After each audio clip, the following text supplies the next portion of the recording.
স্বরাষ্ট্রমন্ত্রী সব কিছু কয়, আইনমন্ত্রী কিছুই কয় না। বাংলাদেশে আইনমন্ত্রী আছে না নাই? ওই একটা কথাও কয় না, যা কয় সালাউদ্দিন। আবার ফেসবুকে ভাইরাল হয়ে গেছে, তারেক সাহেব যখন অনুপস্থিত থাকবে তখন সালাউদ্দিন নাকি প্রধানমন্ত্রীর দায়িত্ব পালন করবে। মানুষ চিন্তাত পড়ে গেছে যে শহীদ জিয়া খালেদা জিয়ার সন্তান এই লোকে এগুলো কি করতেছে। আগে আমরা শুনতাম ওবায়দুল কাদের নামে একজন ছিল, ওবায়দুল কাদের নাম শুনছেন? উনি বলতো 41 সাল বলে একটা ঘোষণা করত, কিন্তু আমরা দেখলাম আল্লাহর ক্ষমতায় 24 সালই আউট। তাহলে ক্ষমতা কার? এখন আবার অনেকে গদি পাইয়া মনে করতে যে কি হনুরে, ওরা আবার বলতেছে 47 সাল। কোরআনের মাহফিলে বসে আমাদের জানতে হবে মানুষের কোনোই ক্ষমতা নাই, কোনো ক্ষমতাই মানুষের নাই। এখন স্বরাষ্ট্রমন্ত্রী সব কিছু কয়, আইনমন্ত্রী কিছুই কয় না। বাংলাদেশে আইনমন্ত্রী আছে না নাই? ওই একটা কথাও কয় না, যা কয় সালাউদ্দিন। আবার ফেসবুকে ভাইরাল হয়ে গেছে, তারেক সাহেব যখন অনুপস্থিত থাকবে তখন সালাউদ্দিন নাকি প্রধানমন্ত্রীর দায়িত্ব পালন করবে। মানুষ চিন্তাত পড়ে গেছে যে শহীদ জিয়া খালেদা জিয়ার সন্তান এই লোকে এগুলো কি করতেছে।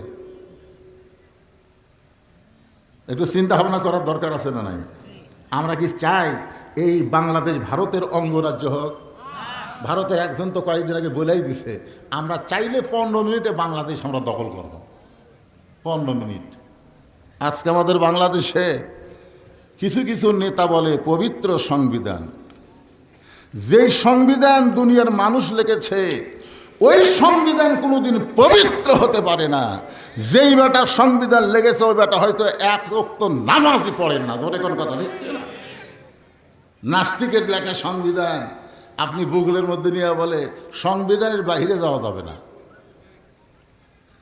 সংবিধানের বাইরে যাওয়া যাবে না। সেটা কোন সংবিধান? সেটা মানুষের লেখা সংবিধান না, সেই সংবিধান হলো এই আল্লাহর কোরআন, যার কোনো রদ বদল করার ক্ষমতা কারো নাই। যে সংবিধানের প্রথমে আল্লাহ বললেন জালিকাল কিতাবু লা রাইবা ফি হুদাল লিল মুত্তাকিন। এই কিতাবের মধ্যে কোনো ভুল আছে? সন্দেহ আছে? গোদামিল আছে? আচ্ছা, যে সংবিধান নিয়ে সালাউদ্দিন ঘুরতেছে, সালাউদ্দিন স্বরাষ্ট্রমন্ত্রী ঘুরতেছে, বারবারে খালি সংবিধানের দোহাই দিচ্ছে, আপনার বলেন তো সেই সংবিধানে ভুল? মানুষের তৈরি লেখা সংবিধানে ভুল নাই? তো জোরে করে কি হয়? গোজামিল নাই, ধোকা। তাহলে আপনারা কোনটা মানবেন? গোজামিল, ধোকা, সন্দেহ সেটা মানবেন, না যার মধ্যে সন্দেহ নাই, গোজামিল নাই, ধোকা নাই, কোনটা ধরবেন? কোরআনের ওয়াজ শুনবেন আর মানুষের তৈরি আইন অনুযায়ী চলবেন, আর মরার সময় মুসলমান হয়ে মরবেন। ওই ধান্দা করেন না। মুসলমান হয়ে মরতে গেলে সব বাদ দিয়ে আল্লাহর কোরআনকে গ্রহণ করা লাগবে। জোরে কোন কথা ঠিক কি না? সমস্ত ক্ষমতার মালিককে আল্লাহ। এটা কি আমার কথা? আল্লাহ সূরা মুলকের প্রথমেই বলে দিলেন তাবারাকাল্লাযী বিয়াদিহিল মুলকু ওয়া হুয়া আলা কুল্লি শাইইন কাদির।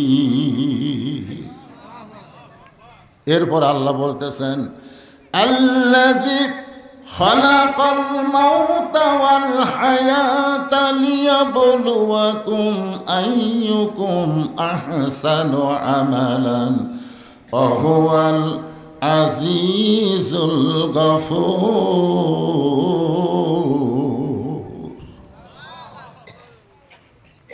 আমেরিকা ইরানকে মারতেছে, ঠিক কিনা বলে? প্রতিদিন ইরানের গড়ে যত মানুষ মরতেছে তার চাইতে আমাদের বাংলাদেশে তার চাইতে বেশি মানুষ মরতেছে। শুধুমাত্র গতকাল এই বাংলাদেশে কত মানুষ মরছে আপনারা জানেন? এটা কি যুদ্ধে মরতেছে? হায় হায় রে, ইরানকে আমেরিকা মারতেছে, এ কথা আমরা অনেকেই বলি, আবার আমাদের বাংলাদেশেও মরতেছে। গতকাল দেখছেন একটা গাড়ি, একটা ভিডিও হয়ে গেছে, একবারে যে উঠতে গিয়ে নদীর মধ্যে, গাড়ির মধ্যে যারা ছিল আপনারা বলেন তো তারা কি কলমা পড়ছে? আপনাদের কি ধারণা বর্তমান পরিবেশে যারা গাড়ির মধ্যে আসছিল ডুবে যাচ্ছে, এরা কি কলমা পড়িছে? বর্তমান পরিবেশে এরা বলে ও মারে ও মারে মরে গেল রে, চিল্লাচিল্লি করতে করতে যাস। কারণ পরিবেশ লাগবে, কলেমা পড়ার পরিবেশ লাগবে। কলেমা পড়ার পরিবেশ তখনই হবে যখন মানুষ সব কিছুর উপরে আল্লাহকে জায়গা দিবে। এই জন্য আল্লাহ বললেন, আল্লাযী খালাকাল মাউতা ওয়াল হায়াতা লিয়াবলুয়াকুম আইয়ুকুম আহসানু আমালান। মৃত্যু এবং হায়াতকে সৃষ্টি করেছেন কে? এখানে আল্লাহ যদি বলতেন আল্লাযী খালাকাল হায়াতা ওয়াল মাউতা, পাশে আলেম আছে, এখানে আল্লাহ কিন্তু বলতে পারতেন যে আমি জীবন এবং মৃত্যু সৃষ্টি করছি, একথা আল্লাহ বলতে পারতেন না। কিন্তু আল্লাহ কেন বললেন আমি মৃত্যু আর জীবন, আগে মরার কথা পরে জীবনের কথা কেন বললেন? আমরা সকলেই জানি আগে জীবন তারপরে মৃত্যু, কথা কোন ঠিক কিনা? কিন্তু আল্লাহ তাআলা আগে কিসের কথা কইছেন? তো মৃত্যুর কথা আগে বললেন। আল্লাহ কি বোকা নাকি? এখানে যত মানুষ বসে আছেন আপনারা একটা মানুষ দাঁড়িয়ে কি বলতে পারবেন হুজুর আমার বাড়ি সবচাইতে কাছে, আমি এখান থেকে বাড়িতে যাবার পারবই? একজন মানুষ দাঁড়িয়ে বুকো ঠাট্টা বলেন হুজুর আমার বাড়ি সবচাইতে নিকটে, আমি বাড়িতে যাবার পারবই? বলতে পারবেন? তো এত কাছে আপনার বাড়ি, সেই বাড়ির যাওয়ার ক্ষমতার কথা বলার আপনার শক্তি নাই, তাহলে এত মশান মারতেছেন কেন? এই যারা দাঁড়িয়ে আছে আর কি ভাব কি? হ্যাঁ, যারা দাঁড়িয়ে আছেন আপনাদের নিয়ত কি? এগুলা যদি অচেনা বক্তা হয়, অচেনা বক্তা, যে বক্তা চিনে না, এই বক্তার ওয়াজ মানুষ কিছুক্ষণ দাঁড়িয়ে থেকে শোনে, নিয়ত করে ওয়াজ যদি সাটে তাহলে বসম, না সাটলে চলে যাবে। আমি কি অচেনা বক্তা? আপনারা কন আমার দুই একজন হয়তো সরাসরি কোনোদিন দেখেনি, কিন্তু আমার ওয়াজ শোনেনি এমন একজনও নাই। দুই একজন থাকতে পারে, হুজুর আমি দুবাই ছিলাম, আমি সৌদি আরব ছিলাম, এর আগেও আপনি আসছিলেন, তখন আমরা ছিলাম না, আপনার দেখিনি হুজুর। আমার হাতে একজন দুবাইয়ের লোক, দুবাই থাকে, ওখান থেকে আইসে মুসাফা করলো, কোনোদিনও দেখিনি, ওয়াজ শুনছি। তার মানে আমি কি তো দাঁড়িয়ে থাকা লাগবে কেন? ভাইরাল না ভাইরাস? খুবই মনোযোগ দিয়ে শোনা লাগবে ভাইজান, কারণ মৃত্যু আমাদের সাথে আছে। কেন আল্লাহ বললেন? আমি এই আয়াতের তাফসীর পড়েই তো আসলে আল্লাহ বলতেছেন আল্লাযী খালাকাল মাউতা ওয়াল হায়াতা। আগে মরার কথা বললেন, তারপরে জীবনের কথা বললেন। কেন বললেন? কারণ আমাদের সাথেই মৃত্যু রয়েছে। যারা গাড়ির মধ্যে চড়েছিল, ফেরির উপরে গাড়ি উঠল, ওরা কি মনে করছিল তখন মর্ম? মনেই করেনি। কিন্তু আহারে, এই দৃশ্যগুলো আমাদের বাংলাদেশে আল্লাহ আমাদের দেখাচ্ছেন, যে দেখেও তো মানুষ কিছু শেখা দরকার। খালি ঘাড় কাত করে উপর দিকে তাকায়, কি দেখতেছেন ভাই? বলে 6 তলার ভিত দিছি হুজুর, 4 তলা হসে, আরো 2 তলা রড বার করে তুলছি, দোয়া করবেন আর 2টা তালা যেন করবার পারি। 2 কান্দের 2 ফেরেশতা বলতেছে আল্লাহ ই যে হারে উপর দিকে তাকাচ্ছে এর খবর কি? আল্লাহ বলতেছে ওর খবর হলো নিচতলা, 1 তালাও না, ওর খবর হলো নিচতলা। যেই তালা ওই চিন্তাই করে নাই, সেই তালার মধ্যে থাকা লাগবে, অথচ বারবার ঘাড় কাট করে খালি দেখতেছে এটা কার বাড়ি রে, আয় হায় কি সুন্দর রে। আল্লাহ বললেন লিয়াবলুয়াকুম আইয়ুকুম আহসানু আমালান ওয়া হুয়াল আজিজুল গফুর। তোমাদের মৃত্যু আর হায়াতকে আমি আল্লাহ সৃষ্টি করেছি তোমাদেরকে পরীক্ষা করার জন্যে। এই মুরগি সিয়াংসাং করে কেন? মুরগি তো দামি মুরগি নিয়ে যান, দেখ ঠিক কি হবি সিয়াংসাং করতেছে।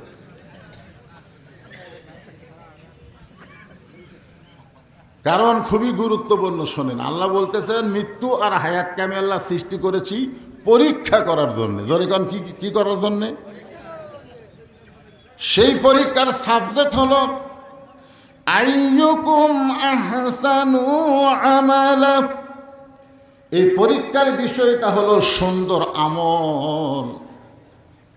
আল্লাহ কিন্তু বলতে পারতেন ওয়া আমিলুস সালিহা, তোমরা নেক আমল করো, কিন্তু আল্লাহ তাআলা এখানে সুন্দর আমলের কথা বলার পিছনে কারণ হলো সুন্দর আমল করতে চাইলেই সুন্দর আমল আপনি করতে পারবেন না।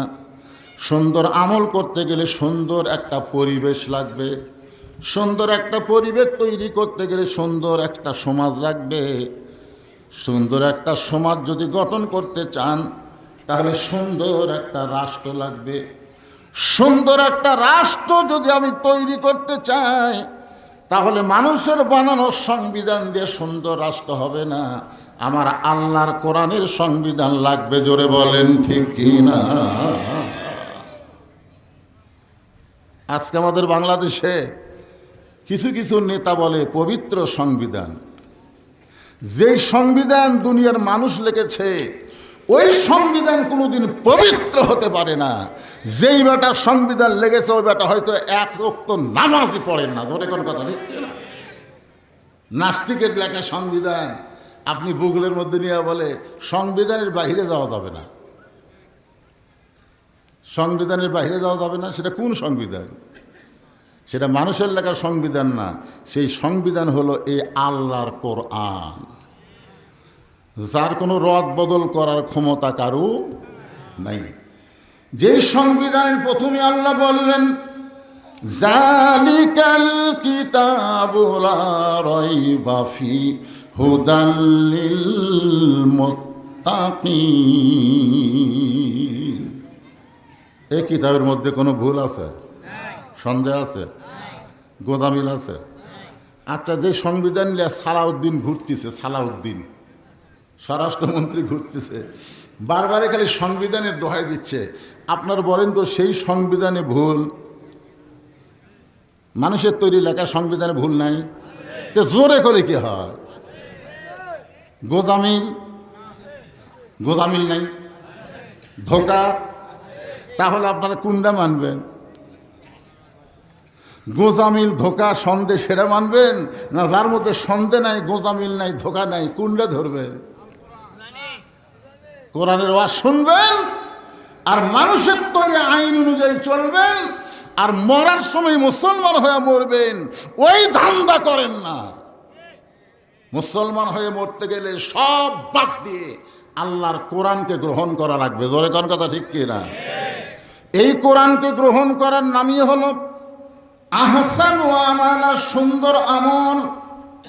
এই সুন্দর আমল যদি আমরা টিকে রাখতে চাই, যে আমলটা না করলে এই সুন্দর আমল থাকবেই না, সেই আমলের নাম হলো নামাজ। জোরে বলেন নাম কি?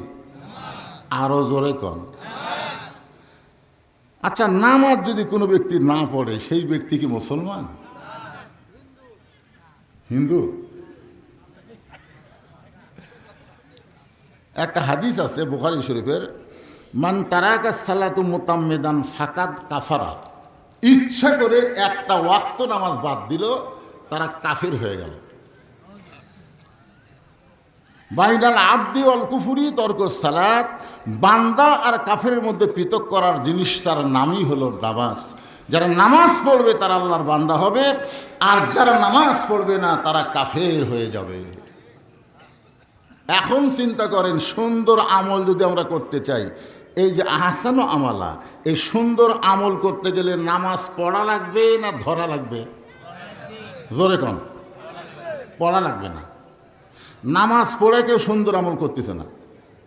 আসরের নামাজ শেষ করে ওই জমির ধান দেখবার গেছে, জমির ধান দেখবার যায় দেখে উপর জমির পানি টলমল করতেছে, নিচে আর জমির পানি নেই।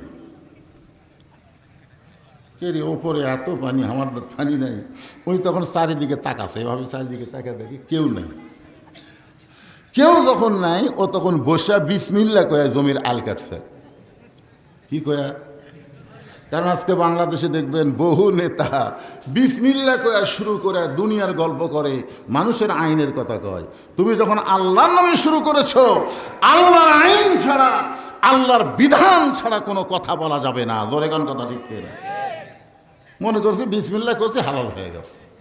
ওই বিসমিল্লাহ করে জমির আল কাটা দিয়ে ওই পানি দিয়ে হাত ধোছে, হাত ধুয়ে আবার দাঁড়ায় চারিদিকে তাকায় বলতেছে আলহামদুলিল্লাহ, কেউ দেখেনি।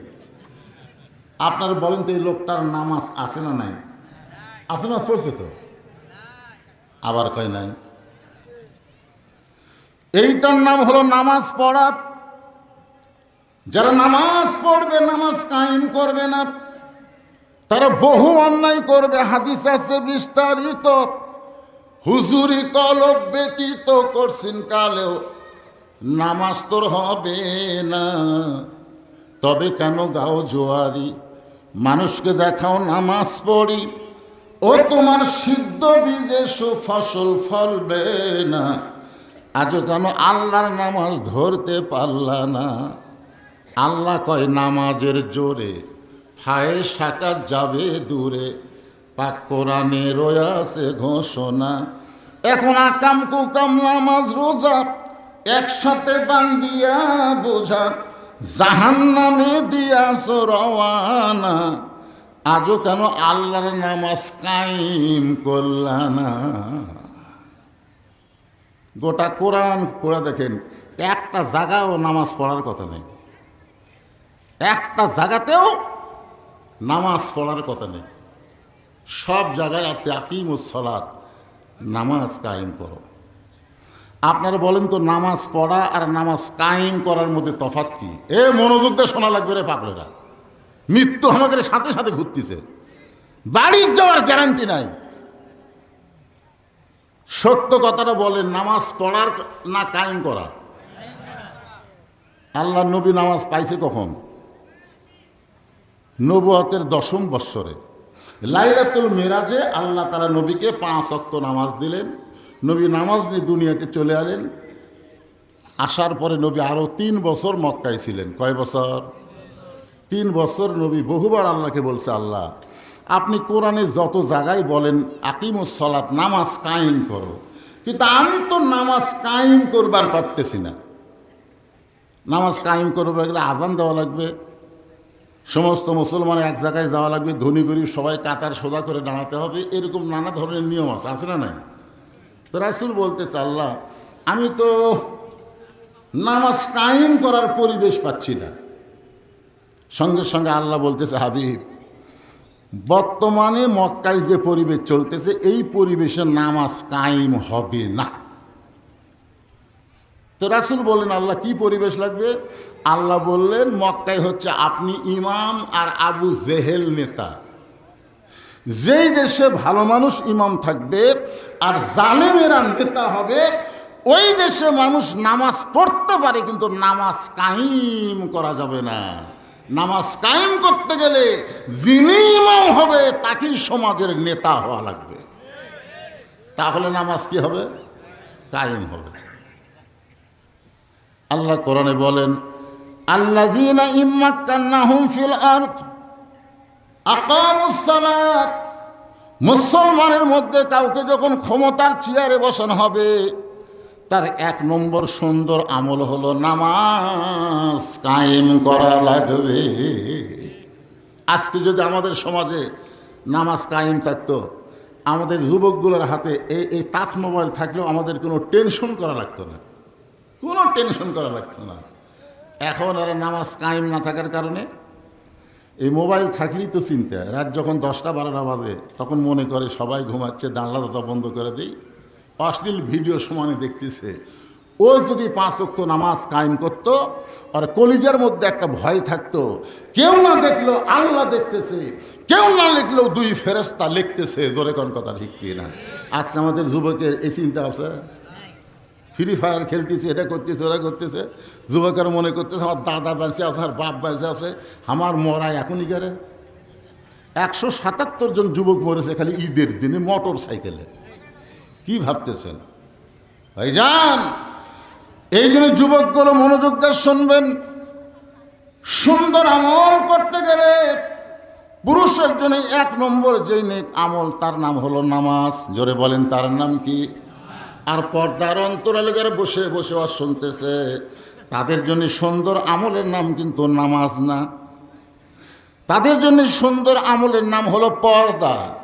পুরুষের জন্য 1 নম্বর নেক আমল সুন্দর আমল হলো নামাজ, আর নারীদের জন্য 1 নম্বর সুন্দর আমলের নাম হলো পর্দা। মেয়েদের যদি পর্দা না থাকে, ওই মেয়ে কোনোদিন সুন্দর আমল করতে পারবে না। ওই মেয়ে যতই নামাজ পড়ুক, রোজা করুক, হজ করুক, যাকাত দিক, একটা আমল আল্লাহ কবুল করবে না যতক্ষণ তারা পর্দার মধ্যে না থাকবে। এখন আপনাদের কাছে আমি জানতে চাই, পুরুষের জন্য 1 নম্বর সুন্দর আমলের নাম কি? সবাই একসাথে বলবেন, নাম কি? এই নামাজ পড়া লাগবে না কায়েম করা লাগবে? কায়েম করার পরিবেশ এখনো বাংলাদেশে হয় নাই। 12 তারিখের আগে যত মাহফিল করেছি, প্রত্যেকটা মাহফিলে বলেছিলাম সব দেখা হলো শেষ, আগামীতে দেখবো আল্লাহর কোরআনের বাংলাদেশ। আমরা বক্তারা সব বলছিলাম, কিন্তু হলো না, হয়নি। দেখছেন, আল্লাহর কোরআনের বাংলাদেশ যদি দেখতে পেতাম, তাহলে নামাজ নিয়ে আমাদের আর কোনো ওয়াজ করা লাগতো না। সংসদে আমাদের বিল পাস করতো, নামাজ না পড়লে পাছাই ব্যাডেন লাগতো। জোরে কোন কথা ঠিক করে কথা বলে? 1 ওয়াক্ত নামাজের 1 ওয়াক্ত নামাজ না পড়ার কারণে যদি 5টা করে বাড়ি মারতো পাছাই, আমাদের যুবকেরা নামাজ ধরতো। আর সোনার যুবকেরা যদি নামাজ ধরতো, ওদের নিয়ে আর কোনো টেনশন করা লাগতো না, কারণ নামাজই পারে মানুষকে যাবতীয় ফাহিশা খারাপি কাজ থেকে বাঁচায় দিতে। এ কথা কার?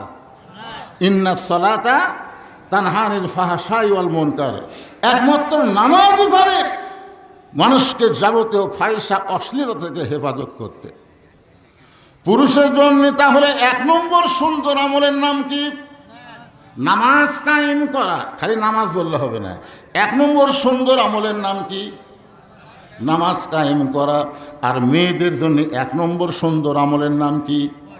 আরো জোরে। এখন আপনাদের এলাকার পর্দার খবর কি? পর্দা।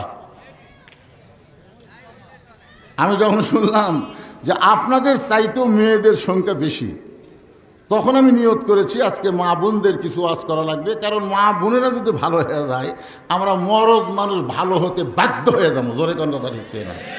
মা ঠিক, বাচ্চা ঠিক। একটা খ্রিস্টান নেপোলিয়ন বলেছে, তোমরা যদি ভালো একটা সন্তান চাও, তাহলে ভালো একটা কিসের দরকার? মায়ের দরকার। আমার মায়েরা যারা পর্দার অন্তরে বসে আছেন, আপনি যদি ভালো হন, তাহলে পুরুষ মানুষ ভালো হতে বাধ্য। আর মেয়েরা যদি নষ্ট হয়ে যায়, ওই পুরুষের মধ্যে কোনো শান্তি থাকে না, অশান্তির আগুন দাও দাও করে। যার কারণে পুরুষেরা বাহিরে ঘুরতে ভালোবাসে, বাড়ির থাকবার চায় না, কারণ বাড়ির থাকলেই খালি চিল্লা চিল্লি। ধরে কোন ঠিক কি না? একদিন আল্লাহর নবী ফাতেমার ঘরের মধ্যে ঢুকে দেখলেন ফাতেমা চোখের পানি বের করে কাঁদতেছে। রাসূল বলে, ফাতেমা তোমার কান্দার কারণ কি? ফাতেমা বলেন, বাবা এমন একটা গরিবের সঙ্গে আমার বিয়ে দিয়েছেন, এই বিয়ে দেওয়ার পর থেকে সকালবেলা খাবার থাকলে রাতের বেলা থাকে না, রাতের বেলা কোনো দিন খাবার পাইলে সকালবেলা আর বাড়িতে কোনো থাকে না। আল্লাহ রাসূল বলে, ফাতেমা রে, দুনিয়ার বহু ধনী ধনী যুবক তোমাকে বিয়ে করতে চাইছিল মা, কিন্তু আমি তো কিছুই করতে পারি না যতক্ষণ আল্লাহ তাআলা আমাকে হুকুম না করে। আল্লাহ তাআলার হুকুমে আল্লাহর পছন্দনীয় যুবক আলীর সঙ্গে তোমার বিয়ে হয়েছে। এখানে আমার কোনো হাত নাই, এখানে হুকুম কার? রাসূল বললেন, ফাতেমা তুমি শুনলে খুশি হবে, দুনিয়ার এত কষ্ট তোমার জীবনে, এরপরও আল্লাহ তোমাকে সাইদাতুন নিসাই আহলেল জান্নাহ ফাতেমাতুজ জোহরা জান্নাতি নারীদের নেত্রী বানায়া দিছে। সঙ্গে সঙ্গে ফাতেমা মুস্কি মুস্কি হেসে বলে, বাবা কোন আমলের কারণে আল্লাহ আমাকে খাতুনে জান্নাত ডিগ্রি দিল? নামাজের কারণে, রোজার কারণে, না কোন আমলের কারণে? আল্লাহ রাসূল বলেন, ফাতেমা শুধুমাত্র পর্দা করার কারণে আল্লাহ তোমাকে খাতুনে জান্নাত ডিগ্রি দিয়েছে। ফাতেমা চোখের পানি মুছে বলল, বাবা আমার আর কোনো টেনশন নেই, কয়দিনের দুনিয়া, বাল তুসিরুনাল হায়াতাদ দুনিয়া ওয়াল আখিরাতু খায়রুন ওয়া আবকা। তুচ্ছ এই দুনিয়ার মোহে আর আমি কোনোদিন কষ্টের জন্য কাঁদবো না। চিরস্থায়ী আখিরাতে আল্লাহ যদি আমাকে জান্নাতি নারীদের নেত্রী বানায় দেয়, এর চাইতে আনন্দ আর কিছু আছে? এই কথা বলে নবী চলে যাচ্ছেন। যাওয়ার সময় রাস্তায় আল্লাহ বলতেছেন, হাবিব মেয়েকে তো একটা খবর ভালোই দিলেন, কিন্তু আর একটা খবর আছে। আল্লাহ রাসূল বলেন, আল্লাহ সেই খবরটা আবার কি? বলে সেই খবরটা হলো একজন মেয়ে আপনার ফাতেমার আগে জান্নাতে যাবে। রাসূল বলতেছে, আল্লাহ আপনি যাকে জান্নাতে নারীদের নেত্রী বানালেন তার আগে আবার একটা মেয়ে জান্নাতে যাবে, সেই মেয়েটা কে? সেই মেয়েটাকে আল্লাহ তাআলা জানাই দিলেন, নবী গো ওই যে তাকায় দেখেন একটা পাহাড়, ওই পাহাড়ের সামনে ছোট্ট একটা জঙ্গল, ওই জঙ্গলের সামনে ঝুবড়ি একটা বাড়ি, ওই বাড়িটা হলো একটা কাঠুরিয়ার বাড়ি। ওই কাঠুরিয়ার বউ জামিলাকে আল্লাহ তাআলা ফাতেমার আগে জান্নাতে দিবে। আপনারা তো সুবহানাল্লাহ করলেন, রাসূল সুবহানাল্লাহ। আল্লাহ রাসূল ফাতেমাকে কলিজার টুকরা বলে সম্বোধন করতেন, কিন্তু খবর কার? ফাতেমার কাছে গেছে, কেমা তুই কি আমল করিস রে? তোকে আল্লাহ খাতুনে জান্নাত ডিগ্রি দিল, কিন্তু তোর আগেও যে একটা মেয়েকে আল্লাহ জান্নাত দিবে। ফাতেমা বলতেছে এটা মানাই যাবে না, কারণ যাকে আল্লাহ জান্নাতের নেত্রী বানালো তাক বাদ দেয় কাক দিবে? আল্লাহ রাসূল বলে, ওই যে জঙ্গল দেখ, ওই জঙ্গলের সামনে ঝুবড়ি একটা বাড়ি, ওই বাড়িটা হলো একটা কাঠুরিয়ার বাড়ি। ওই কাঠুরিয়ার বউ জামিলাকে আল্লাহ তোমার আগে জান্নাত দিবে। সঙ্গে সঙ্গে ফাতেমা বলতেছে, বাবা ওই কাঠুরিয়ার একটা সাধারণ কাঠুরিয়া, তার বউ এমন কি আমল করলো যে আমল করার কারণে আমার আগে আল্লাহ তাকে জান্নাত দিবে? আল্লাহ রাসূল বলেন, আমি তো জানি না মা, আল্লাহ শুধু আমাকে খবর দিছে। ফাতেমা বলতেছে, বাবা কোন আমলের কারণে আমার আগে আল্লাহ তাকে জান্নাত দিবে এটা যদি আমি জানতে চাই, আল্লাহ রাসূল বললেন তাহলে তুমি তদন্ত করে জানতে পারো। সুবহানাল্লাহ বলেন। পরদিন আসরের নামাজের পরে ফাতেমা চুপি চুপি চুপি চুপি ওই জামিলার বাড়ির দরজায় জামিলা জামিলা বলে রাখতেছে। জামিলা ঘরের দরজায় এসে বলতেছে, কে গো আপনি? আমার নামটা আপনি কেমনে জানলেন? আমাকে জামিলা জামিলা বলে আপনি ডাকতেছেন। ফাতেমা বলতেছে, আমি নবীর কলিজার টুকরা ফাতেমা, আমি তোমার সঙ্গে একটু দেখা করবার চাই। জামিলা বলতেছে, আমার সারা জীবনের সাধনা একটাবার নবীর কলিজার টুকরা ফাতেমাকে আমি দেখতে চাই। ফাতেমা বললেন, তাহলে দরজা খুললেই তোমার আমার দেখা হয়ে যায়। জামিলা বলতেছে, আমি দরজাটা খুলবো কেমনে? আমার স্বামী এখন বাড়িতে নাই, আর স্বামীর হুকুম ছাড়া নবীর মেয়ে ফাতেমার জন্য দরজা খুলতেও আমার বড় ভয় হয়। ফাতেমা চমকে উঠছে, ওরে বাবা রে, স্বামীর হুকুম না থাকলে একটা মেয়ে ফাতেমার জন্য যদি আর একটা মেয়ে জামিলা দরজা খুলবার না পারে, এই মেয়েটার কাছে আমাকে যাওয়া লাগবেই। এমন ভিতরে ভিতরে কি আমল করে এটা আমাকে জানা লাগবে। জামিলা বলতেছে, ওগো নবীর মেয়ে ফাতেমা, কষ্ট নিয়েন না, আপনি আগামীকাল এই সময় আসবেন, আমি স্বামীর কাছ থেকে হুকুম নিয়ে রাখবো, আমার স্বামী হুকুম দিবে, আগামীকাল আসা মাত্রই আমি দরজা খুলে দিব। জামিলা বলতেছে ইনশাল্লাহ আগামীকাল এই সময় আমি আসব, কারণ আমার জানাই লাগবে। সোনাল্লাহ খান, ফাতেমার আকর্ষণ বাড়ছে না কমছে? আকর্ষণ বাড়ার কারণ কি? যে স্বামীর হুকুম ছাড়া যে মেয়ে দরজা খোলে না, পুরুষ মানুষ না রে, একটা মেয়ে মানুষের জন্যে, তাও সাধারণ কোনো মেয়ে না। আমাদের বউগুলা কি করতেছে,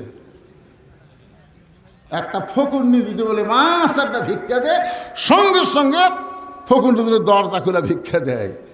ওই ফকুন্নি কিন্তু চোরে কেড়ে সাথে যোগাযোগ আছে।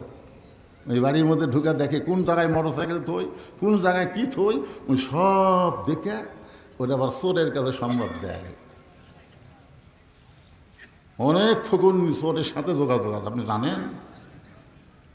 এই জন্যই ফকুন্নি হলো, আমার মা বোনদের জন্য বলতেছি, ফকুন্নি হলো দরজার বাইরে ভিক্ষা দিবেন, বাড়ির মধ্যে ঢুকপারি দিবেন না। এই কতগুলো ফকুন্নি হচ্ছে স্বামীর সাথে রাগ করে, মরদ তোর সাথে আমি সংসার করবো না, দরকার হলে ভিক্ষা করে খাবো। এরকম কিছু মেয়ে মানুষ আছে না? নেই? খবরদার, যুবতী কোনো নারীকে আপনারা ভিক্ষা দিবেন না, যুবক কোনো পুরুষকে আপনারা ভিক্ষা দিবেন না। ভিক্ষা করা ইসলাম শিখাই না, জোরে কোন কথা ঠিক কিনা? নবীর শিক্ষা করো না, ভিক্ষা মেহনত করো সবে। এখন মিশে আমার ইয়ে আছে অশোক আছে যে কি ভিক্ষা না। আল্লাহর বান্দার একটু মনোযোগ দিয়ে শুনবেন। ফাতেমা চলে গেলেন বাড়িতে। পরের দিন আসরের নামাজের পরে চুপি চুপি ওই জামিলার বাড়ির দিকে যখন ফাতেমা রওনা দেয়, এমন সময় ফাতেমার ছোট্ট বাচ্চা হুসাইন সামনে দাঁড়ায়, বলে মা গতকাল বিকালবেলায় কোথায় গেছিলেন মা? আমি অনেক খোঁজাখুঁজির পরে আপনাকে পাইলাম না। গতকাল কোথায় গেছিলেন মা? আজকে আবার চুপি চুপি কোথায় যাবেন? আমি আপনার সঙ্গে যাইতে চাই। ফাতেমা চিন্তায় পড়ে গেল, হাসান যদি হইতো তাহলে বুঝান যাইতো, কারণ হাসান অবিকল আল্লাহর নবীর মতো। জোরে কান সুবহানাল্লাহ। আল্লাহ রাসূল বলেছেন, ফাতেমা তোমার বড় ছেলে হাসান অবিকল আমার মতো, কিন্তু তোমার হোসেন একটু জেদি। এই জেদি হওয়ার কারণে তার সঙ্গে রাগারাগি করবা না, তার সঙ্গে রাগারাগি করবা না ফাতেমা। আমার ইসলামকে রক্ষা করার জন্য তোমার হোসাইন শহীদ হয়ে যাবে। একটু মনোযোগ দিয়ে শুনবেন। নবী এত পরের কথা আগে ফাতেমারে কেন বললেন? এই বলার পিছনে বিশাল একটা কারণ আছে। লিয়াবলুয়াকুম আইয়ুকুম আহসানু আমালা। ওগো আল্লাহর বান্দারা, এখন ফাতেমা কি করবে? জেদি বাচ্চা হোসেনকে সঙ্গে করে ওই কাঠুরের বউ জামিলার ঘরের দরজায়। এখন নবীর মেয়ে ফাতেমা জামিলাকে কিছু বলার আগেই হোসাইন দরজায় গিয়ে বলতেছে, মা এই সামান্য একটা ঝুবড়ি বাড়ি ভাঙ্গা দরজা, এই দরজার বাড়িতে কে আছে মা? যার কাছে আপনি গতকালও আইছিলেন, আজকেও আবার দেখার জন্য আইছেন। এই বাড়িতে এমন কে আছে মা যেখানে আমার মা বারবার আসতেছে? এই বাড়িতে এমন কি আছে? কারণ প্রত্যেকটা বাচ্চারা মাকে ভালোবাসে কম না বেশি? এই ধরে কোন কম না বেশি? বেশি ভালোবাসেন? ছোটবেলায় মাকে খুবই বেশি ভালোবাসেন, কিন্তু বিয়ে করার পরে বউ আর শাশুড়ি বসে আছে, জামাই এখন বলতেছে, মা আমি তো আত্রায় বাজারে যাচ্ছি, আম্মা আপনি কি খাবেন? শাশুড়িকে বলতেছে, আম্মা আপনি কি খাবেন? তো বউ বলতেছে, আমার মা কি খায় তুমি জানো না? তো জামাই বলতেছে, আজকে বাজারে গেলে আমি আমার শাশুড়ির জন্য ডাবো আনবো, গ্লুকোজ আনবো, কোনটা খাবে? বউ বলতেছে, আমার মা দুটাই খায়। বলতেছে, আমি ঠিক আছে এই গ্লুকোজ আর ডাব আনবো, আত্রায় যাচ্ছি। এই বলে যখন যাচ্ছে, যাওয়ার সময় থেকে দরজাত মা খাড়া হয়ে আসছে। কে খাড়া হয়ে আছে? ওই মায়ের দিকে তাকাই না, ওই মাটির দিকে তাকে ব্যাগলে যখন দরজা পার হবি, মা বলতেছে, কে রে আমার দিকে তাকাস না কেন? গত সপ্তাহে 10 টাকার পান কিনে দিছিস, আজকে তো একটা পানও নাই। বাজারে যাচ্ছিস, আমার জন্য 10 টাকার পান সুপারি আনিস। ছেলে বলতেছে, এই জন্যই তো তাকাই না, খালি খাই খাই করো। শাশুড়ির জন্য ডাবা নিয়ে গ্লুকোজ আনবে, ওই জায়গায় কোনো কথা নাই। কিন্তু মায়ের জন্য 10 টাকার পান খালি খাই এরকম পাটা সমাজে আসে না নাই? যেরকম আসে না নাই? মাকে ভালোবাসে বিয়ে করার আগ পর্যন্ত। হোসাইন বলতেছে, মা গতকাল আইছিলেন, আজকে আবার কেন আইছেন মা? এমন সময় ফাতেমা দরজায় গিয়ে বলে, জামিলা তুমি কি দরজা খুলবা না? জামিলা বলতেছে, 1 ঘন্টা হলে দাঁড়িয়ে আছি, আপনি আসা মাত্রই দরজা খুলে দিব। ফাতেমা বলতেছে, তাহলে দরজা কেন খুলতেছ না?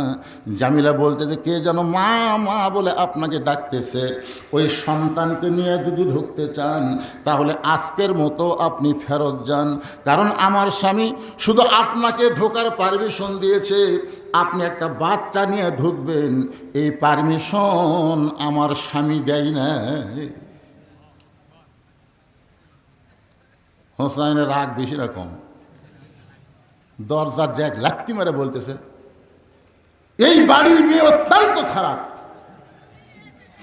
আমার মতো একটা হোসাইন সাথে থাকার জন্যে যে আমার মায়ের দরজা খোলে না, এর চাইতে খারাপ মহিলা দুনিয়াতে নেই।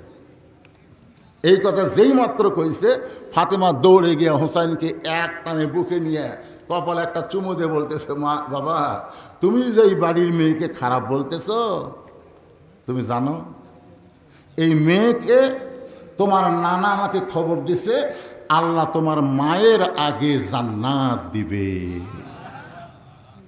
তুমি যে মেয়েটাকে খারাপ বলতেছ, তোমার নানা বলেছে ওই মেয়েটাকে আল্লাহ তোমার মায়ের আগে জান্নাত দিবে। সঙ্গে সঙ্গে হোসাইন মায়ের হাতটা ধরে বলতেছে, মা তাহলে জায়গায় ঘুরে কোনো লাভ হবে না, জানবার যদি চাও তাহলে জাগা মতো যাও।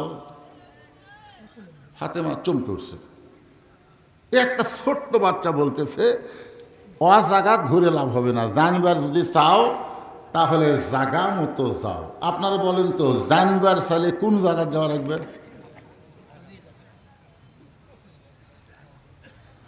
মনে বড় আশা ছিল যাব মদিনায়। এই গানটা গালে কি গুনাহ হবে? তাহলে সকলে যুবক জীবনে কত গান গেলে রে, একটা গানের সাইজ নেই। একটা সুন্দর গান, সবাই বলো, মনে বড় আশা ছিল যাব মদিনায়, সালাম আমি করব গিয়া, সালাম আমি করব গিয়া নবীজি রওজায়, মনে বড় আশা ছিল যাব মদিনায়। এই গানটা আব্দুল আলিম সর্বপ্রথম গাইছিল দিনাজপুরে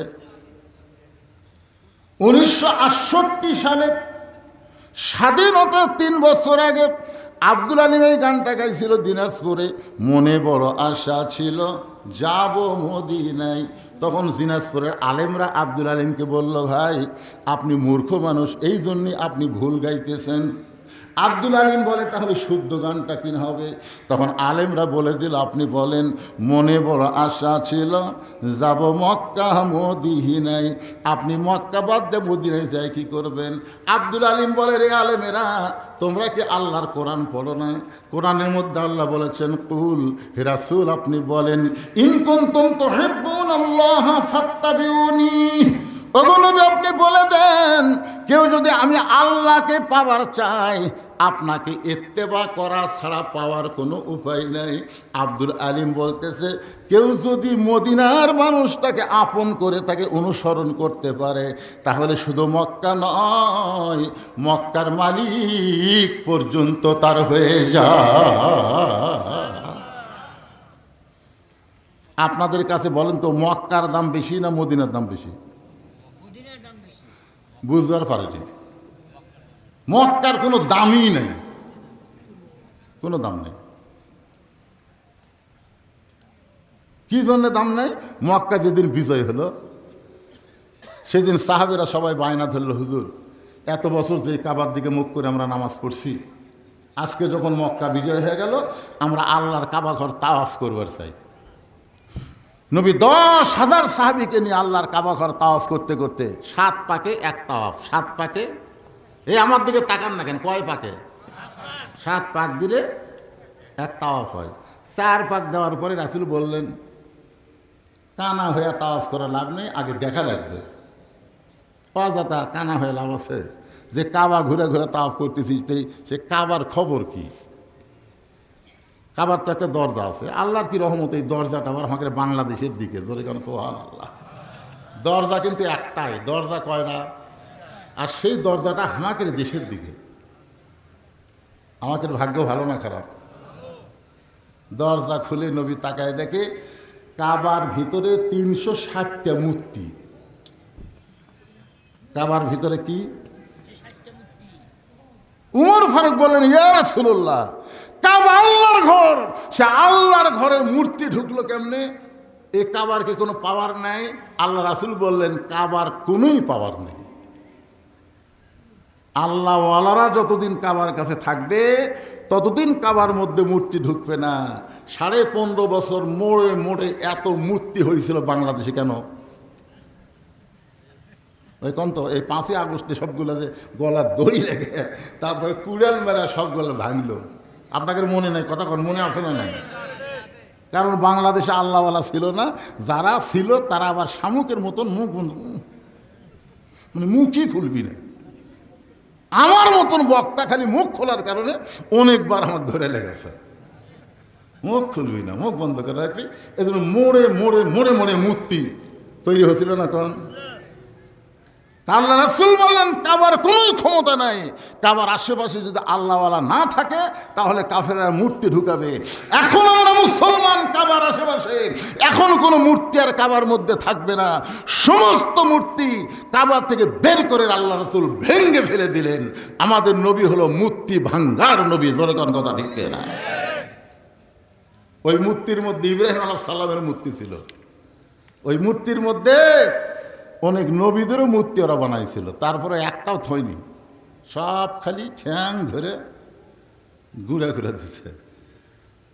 আক্কেলপুরে রাস্তার ধারে একটা মসজিদ, আসর নামাজ পড়ার জন্য গাড়ি থামে মসজিদ ঢুকলেন, টাইলস দিয়ে এত সুন্দর মসজিদ, গোটা মসজিদ খালি ধুলে, লোকদের দিকে ধুলে। আলাম কেরে মুয়াজ্জিন ভাই, গোটা মসজিদ ধুলে ঝাড় দেন না? মুয়াজ্জিন বলতেছে, আজান দিয়ে আকামত দিয়ে কেউ আসে না হুজুর, তো খামাকা ঝাড় দিয়ে লাভ কি? আপনি দেখেন আমি যেই জায়গায় নামাজ পড়ি এখানে কোনো ধুলাবালি নাই, তাই গামছার দিয়ে বাড়ি মারি, বালু টালু সব সরে যায়, আমি আল্লাহ আকবার নামাজ পড়ি। আমি বললাম, তাহলে ঝাড় দেওয়া না? ও একদিন দেয় হুজুর, ও যে মাস সপ্তাহে একদিন নামাজের দিন, ওই দিন দেওয়াই লাগে, কী করবে? এখন আপনারা বলেন, আশেপাশে যদি নামাজি থাকতো মসজিদের মধ্যে কোনো ধুলাবালি ঢুকতো না। প্রত্যেকটা নামাজির সাথে সাথে শরীরের সাথে সাথে ধুলাবালি পরিষ্কার হয়ে যেত। জোরে কোন কথা ঠিক কি? হোসাইন বলতেছে, মা, কোন আমলের কারণে কাঠুরের বউ তোমার আগে জান্নাতে যাবে? জানবার যদি চাও তাহলে অজাগাত ঘোরা লাভ নাই, আসল জায়গায় যাইতে হবে। আসল জায়গা হলো আমার নানা। জোরে কান সুবহানাল্লাহ। ফাতেমার হাতটা ধরে হোসাইন টানে টানে আল্লাহর নবীর কাছে নিয়ে আইছে। আল্লাহর নবীর কাছে এসে ফাতেমা কান্দের, বলে, বাবা আমার কোনো দোষ নাই, আমি প্রথম দিন গেছি স্বামী নাই বলে দরজা খোলে নাই, আমি দ্বিতীয় দিন গেছি এই হোসাইন আমার সঙ্গে থাকার কারণে ওই কাঠুরের বউ জামিলা দরজা খোলে নাই, দরকার হলে আমি আরও 10 বার যাব। কোন আমলের কারণে আমার আগে এই মেয়েটা জান্নাতে যাবে এটা আমাকে জানাই লাগবে বাবা, দরকার হলে আমি আরও 10 বার যাব। কিন্তু এই হোসাইন আমার সর্বনাশ করছে, আমার হাতটা টানে টানে আপনার কাছে নিয়ে আইছে, বাবা আমার কোনো দোষ নাই। সঙ্গে সঙ্গে হোসাইন মায়ের হাতটা ছাইড়া দিয়া এক দৌড়ে নবীর হাতটা ধরে বলে, না না, তোমার মায়ের কথা কি তোমার মনে আছে? না না, 6 বছর বয়সে তুমি মা হারাইছো, তুমি যখন মায়ের গর্ভে ছিলে তখন তুমি বাবা হারাইছো। না না গো, মায়ের যে কি দাম সেটা তুমি কেমনে জানবা? ও না না, তুমি বলো তো, তোমার মায়ের দাম বেশি না আমার মায়ের দাম বেশি? না না, তোমার মায়ের দাম বেশি না আমার মায়ের দাম বেশি? যেই মাটা জান্নাতি নারীদের নেত্রী হবে, তুমি সেই মাকে একটা কাঠুরের বউ জামিলার কাছে পাঠিয়ে দিছো।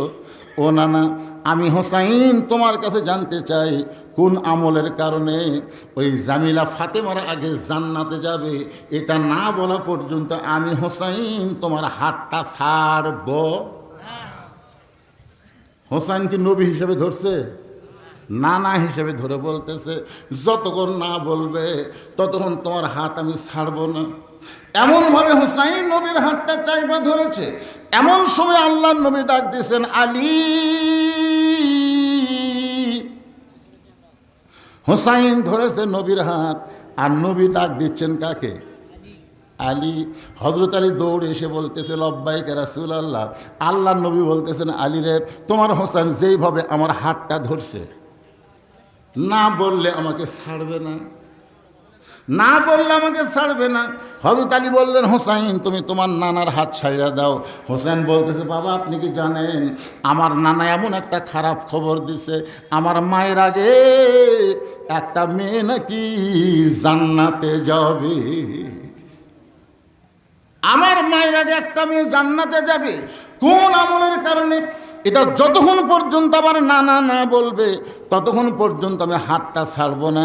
সঙ্গে সঙ্গে আলী বলতেছেন, আরো জোরে ধর, আরো জোরে ধর। কারণ কে আগে জান্নাতে যাবে কে পরে যাবে এটা মেয়ে মানুষ হোক না বলে পুরুষ মানুষ হোক বললে তো কোনো সমস্যা নেই।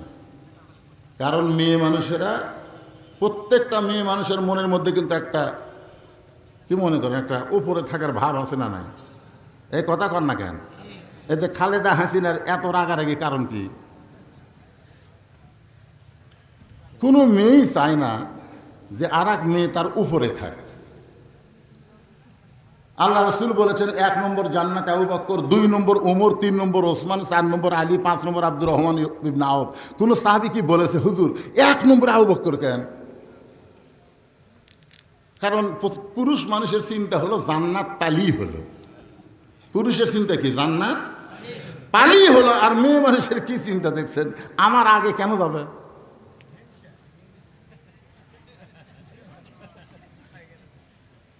আল্লাহ রাসূল বলে, আলীর কোন আমলের কারণে ফাতেমা ওই কাঠুরে বউ জামিলার আগে জান্নাতে যাবে, আজকে তোমাকে বলার হুকুম দিয়া দিলাম। আলী বলতেছে, হুজুর আপনি কিন্তু নিষেধ করেছিলেন। রাসূল বলতেছেন, আজকে বলার হুকুম দিয়া দিলাম। ধরে কারণ সুবহানাল্লাহ। সঙ্গে সঙ্গে ফাতেমা এসে স্বামীর হাতটা ধরে বলতেছে, ওগো স্বামী, ওই সাধারণ কাঠুরার বউ আমি ফাতেমার আগে জান্নাতে যাবে কোন আমলের কারণে আপনি জানার পরও কেন আমাকে বলেন নাই? আলী বলতেছে, তোমার বাবা নিষেধ করেছে, এই কারণেই আমি বলতে পারি নাই। আজকে যদি বলার হুকুম দিল তাহলে আমার বলতে আর কোনো সমস্যা নাই। তবে ফাতেমা, আমি যতক্ষণ বলবো ততক্ষণ তোমাকে ধৈর্য ধরে শুনতে হবে, কোনো লোকমা দেওয়া যাবে। কারণ মেয়ে মানুষের কাছে অন্য কোনো মেয়ের প্রশংসা আপনারা কোনোদিন করছেন? আমি একদিন শুধু বলছিলাম, আমার চাচাতো ভাইয়ের বউ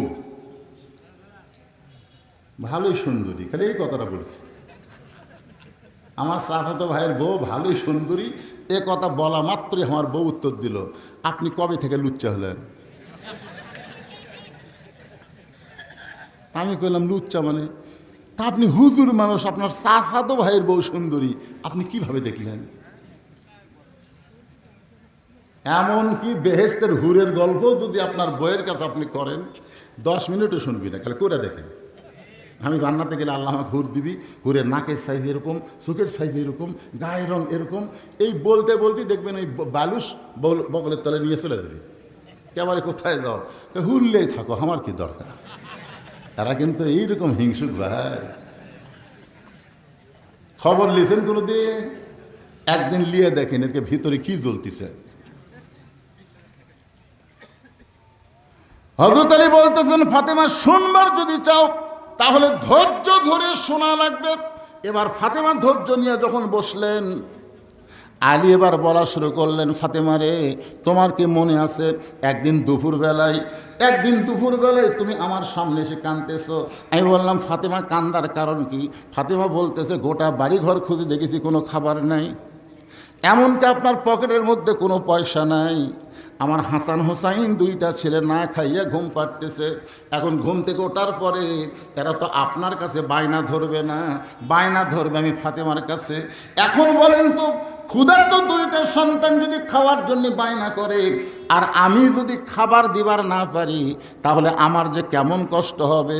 ওগো স্বামী, আপনাকে একটা জিনিস দিব, এইটা বিক্রি করে আপনি টাকা নিয়ে আসবেন। এই বলে ফাতেমা একটা ওড়না বের করে হযরত আলীর হাতে দিয়ে দিলেন। ওড়নাটা আলীকে বললেন, বিক্রি করে যেই টাকা হবে সেই টাকা দিয়ে আপনি খাবার নিয়ে আসবেন। হযরত আলী ফাতেমার ওড়নাটাকে পকেটের মধ্যে ঢুকাইয়া বাজারের দিকে রওনা দিলেন। পকেটের মধ্যে ঢুকানোর কারণ হলো, কারণ নিজের বইয়ের ওড়না যদি বিক্রি করবার চায় আর জনগণ যদি হঠাৎ বলে ফেলে আলী রে এই ওড়নাটা কার, আর যদি বলে আমার বউ ফাতেমার, তখন অবশ্যই খরিদ্দার মনে করবে যে পুরুষ মানুষ বইয়ের জিনিস বেচা খায়, ওই পুরুষ হলো দুর্বল পুরুষ। যেই পুরুষ বইয়ের জিনিস বেচা খায়, আপনার কোন তো এই পুরুষ সবল না দুর্বল? নিজের জীবনও সোনার কি কোনো কিছু কিনে দেওয়ার পারে নাই। বিয়ের সময় এক ভরি সোনার একটা মালা ওই মেয়ের বাপ দিছে, এক ভরি সোনার মালা। ওই জমির ধারে একটা জমিবার আছে, দাম হলো ৮০,০০০। কত দাম? ওই এখন ভাত খাবার বসাই খালি ওই বইয়ের গলার দিকে তাকায়। বউ কে কে গো, খাওয়া বাদ দে, আমার দিকে তাকাও কেন? বলে একটা জমিবার আছে রে, ৮০,০০০। ৬০,০০০ টাকা আমার আছে, খালি ২০,০০০ টাকা নেই। ২০,০০০ টাকা হলেই জমিটা হয়ে যায়। বউ বলতেছে, ইন্নাল্লাহ মা সাবিরিন, ধৈর্য ধরেন, এ বছর হয়নি, আগামী বছর হবে। রাগ করে বলতে, তোর বাপের জমি, আমার জন্য ১ বছর থুবি। বউ কয়, তাহলে কি করব? আমি কি করব? ওই যে গলাত যেটা দিয়েছিস, গলাত তোর বাপ দিছে ঠিকই, পুরানা হয়ে গেছে, সেটা জানিস? এই মালা এখন চলে। এই যে ভাত খাতে খাতে বলতেছি, মালাটা আমার খুলে দে। ১ ভরি সোনার মালা, আগামী বছর তোকে ২ ভরি সোনার নতুন মালা মানে দেবো রে মুসলমানের বাচ্চা, ওয়াদা দিলাম। এমন সাটি মারছে, বউ গলার মালা খুলে দিছে। ওই এখন বিক্রি করে জমি লিছে। মেয়ে মানুষ সব জায়গাত হিসাব না থাকলেও কত জায়গাত কিন্তু ঠিকই থাকে। ১ বছর পরে বলতেছে, কে গো, গত বছর আপনি কি বললেন ২ ভরি সোনার মালা বেনে দেবেন, ২ ভরি লাগবে না, ১ ভরি দেন। তখন স্বামী বলতেছে, তুই কি বদরুল রশিদের ওয়াজ শুনিস নি? বউ কয়, বদরুল রশিদের ওয়াজ তো শুনি। তো বদরুল রশিদের ওয়াজে বলছে, বউয়েরা কেবলমাত্র এক ব্যক্তির জন্য সাজতে পারবে, সেই ব্যক্তি হলো তার স্বামী। স্বামী ছাড়া অন্য কারোর জন্য গলাত মালা দেওয়া যাবে না। তো যদি মালা ছাড়াই হাঁক ভালো লাগে, তাহলে মালা কেনার দরকার আছে? তুই কর। বউ কয়, আচ্ছা সিটার রে, এরকম সিটার মার্কা স্বামী আছে না নাই? জোরে করে আছে না নাই? বইয়ের জিনিস যারা বিক্রি করে খায় তারা অবশ্যই দুর্বল পুরুষ। হযরত আলী চিন্তায় পড়ে গেলেন, এই যে ওড়নাটা বের করে যদি বিক্রি করতে চাই, আর খরিদ্দার যদি জিজ্ঞাসা করে আলী ভাই ওড়নাটা কার, আমি তো বেকায়দায় পড়ে যাব। এই জন্য পকেটে ওড়না নিয়ে বাজারের মধ্যে ঘুরতেছে। এমন সময় এক খরিদ্দার এসে বলতেছে, আলী ভাই আপনি মনে হয় কিছু বিক্রি করবেন। হযরত আলী চমকে গেল, একমাত্র আল্লাহ ছাড়া দুনিয়ার কেউ জানে না। আর এই লোকটা বলতেছে আপনি মনে হয় কিছু বিক্রি করবেন। সঙ্গে সঙ্গে হযরত আলী তাকায় দেখে ওই খরিদ্দার একটা ব্যাগ, একটা থলিয়া এভাবে মুখ ফাঁক করে ধরে আছে। আলী পকেট থেকে ওড়নাখানা যখন ব্যাগের মধ্যে দেয়, ওই খরিদ্দার যে ওড়না কিনলো একটাবার ওড়নার দিকে তাকাইলো না। হযরত আলী ৬টা দিরহাম নিয়ে এক দৌড়ে খাবার দোকানদারের কাছে গিয়ে বললেন, ভাই আমার হাসান হোসেন না খাইয়া ঘুমায় গেছে, ঘুম থেকে চেতন পাইলে মায়ের কাছে বড় বায়না করবে। এই ৬টা দিরহামের যে খাবার হবে, এই খাবারটা তুমি তাড়াতাড়ি আমাকে টোপলা করে দাও। দোকানদার টোপলা করে যখন হযরত আলীর হাতে দিতে যাবে, এমন সময় একজন সায়েলকার এসে বলতেছে, আলী রে আজকে ৩ দিন হলে তো আমার বাড়িতে কোনো খাবার নাই। আলী রে আল্লাহর রাস্তায় আমাকে একটু সাহায্য করো। হযরত আলী চিন্তায় পড়ে গেলেন। আল্লাহ কোরআনে বলেছেন আম্মা সাইলা ফালা তানহার, সাইলকারীকে খালি খালি ফেরত দেওয়া যাবে না। আলী এখন চিন্তা করে দেখতেছেন 5টা দিরহামের খাবার নিব আর 1টা দিরহাম ফকিরকে দিয়ে দিব, তাহলে আবার 2টাই হয়ে যাবে। এই নিয়ত করে ফকিরকে যখন 1টা দিরহাম দিবার চায়, এমন সময় আল্লাহর কোরআন বলতেছে ওমা তুনফিকু মিন শাইইন ফি সাবিলিল্লাহি ওয়াফা ইলাইকুম ওয়া আনতুম লা তুজলামুন। আলী রে, ফকিরকে তুমি যদি 1টা দিরহাম দাও, ফকিরকে তুমি 1টা দিরহাম দেওয়ার কারণে আল্লাহ তোমাকে 10টা দিরহাম ফেরত দেবে। তুমি যদি 2টা দিরহাম দাও তাহলে আল্লাহ 20টা দিরহাম তোমাকে দেবে। তুমি যদি 6টা দিরহাম ওই ফকিরকে দিয়ে দাও, আল্লাহর কোরআনের ওয়াদা অনুযায়ী আল্লাহ তোমাকে 60টা দিরহাম দিয়া দিবে। হযরত আলীর কাছে সন্তানের দাম বেশি না কোরআনের গুরুত্ব বেশি? কি ভাই শেষ করে দেবো নাকি?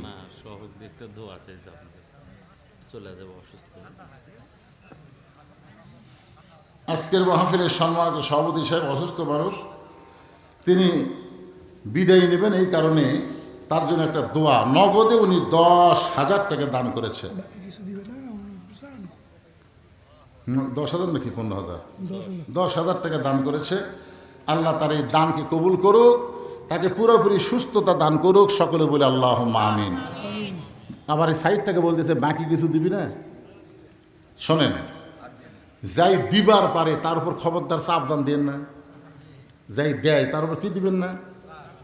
চাপ দিলি চাঁদা হবে, চাপ দিলি চাঁদা দিব না। কত দিচ্ছ? আমাদের বগুড়া তো শুরু হয়ে গেছে 1,000। কিসের 1,000? কিসের 1,000 রে? ওই ভয়ের ঠেলায় 2,000। কিসের 2,000 রে? এইভাবে যেগুলো নেওয়া হয় এগুলা দান হয় না, এগুলার নাম হয় চাঁদা। আর খুশি মনে অন্তর থেকে যেইটা দিবে এটার নাম হলো দান। সভাপতি সাহেবকে আপনি 10,000 কি কম হচ্ছে না? ঠিক আছে, আচ্ছা ঠিক আছে, মাশাআল্লাহ। একটু জিকির করেন লা ইলাহা ইল্লাল্লাহ, জোরে লা ইলাহা। এই বাবা ছেলেরা তোরা বসিস না কে রে? এই বসিস না কেন তোরা? এই যে বাচ্চাগুলা, কতগুলো বাচ্চা কোরআনের মাহফিলে বসতে পারে না, কারণ কি জানেন? না না না, ওরা বসতেছে না ওদের মায়ের কারণে। ওরা যখন পেটের মধ্যে ছিল তখন ওদের মায়েরাও বসেনি। কেউ বসবার বললেই কয় কাম আছে, এই কথা ফেলে বার হয়ে যায়, বসেনি। ওই মায়ের পেট, মা যা সন্তানও তাই। মা যদি ভালো হয় সন্তান আল্লাহর ওলি হয়ে যায়। ধরে কেন সুবহান। যে সন্তানেরা বাহিরে ঘুরঘুর করতেছে এটা সন্তানের দোষ না। ওরা যখন মায়ের পেটে ছিল, মা তখন পেট উঠলে গোটা পাড়া ঘুরেছে, ওই পেটের মধ্যেই ঘোরা ব্যারাম শিখছে। আপনারা জানেন, মা যদি পেটে বাচ্চা নিয়ে নামাজ পড়ে, রুকুর থেকে যখন সেজদায় যায়, পেটের মধ্যে বাচ্চা যখন এরকম দোমড় খায়, ফেরেশতা বলে আল্লাহ দেখো তোমার বান্দি নামাজ পড়ে, পেটের মধ্যে বাচ্চার কষ্ট হয় না। আল্লাহ বলে ফেরেশতা সাক্ষী থাকো, যেই মা পেটে বাচ্চা নিয়ে নামাজ পড়তেছে ওই মা শুধু নিজে নামাজ পড়তেছে না, পেটের বাচ্চাকেও নামাজি বানায়া দিচ্ছে। বুঝছেন?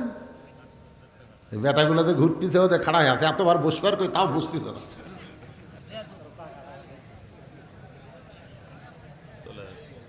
যাক, চলে যাক, চলে গেলে কোনো সমস্যা নাই। একটু মনোযোগ দিয়ে শুনবেন। মনে আছে আপনাদের কি কথা বলতেছিলাম? আলী বলতেছেন ফাতেমা, আমি ফকিরকে 6টা দিরহাম দিয়ে দিলাম। ফকির খুশি হয়ে যখন চলে গেছে, ফকির খুশি হয়ে চলে গেল। যেই ফকির কানতে কানতে ভিক্ষা চালো, সেই ফকির 6টা দিরহাম পেয়ে খুশি হয়ে চলে গেল। এখন দোকানদার বলতে চালি হয় খবর কি? 6টা দিরহামের যে টোপলা করলাম, এই টোপলার খবর কি? এখন আলী বলতেছে দোকানদার ভাই, আমার টোপলা দেওয়া হবে না, তুমি 2 বস্তা খাবার প্যাকেট করো। হযরত আলী দোকানদারকে 2 বস্তা খাবার প্যাকেট করার কথা বলে মনের দুঃখে বাজারের মধ্যে ঘুরতেছে, বিশ্বাসে মিলাই বস্তু তর্কে বহুদূর। হযরত আলী আল্লাহর কোরআনের উপরে বিশ্বাস আছে না নাই? এই ধরে কারণ আছে না নাই? বিশ্বাস নিয়ে বাজারের মধ্যে ঘুরতেছে, হঠাৎ একজন মানুষ উট নিয়ে রাস্তা দিয়ে আসতেছে।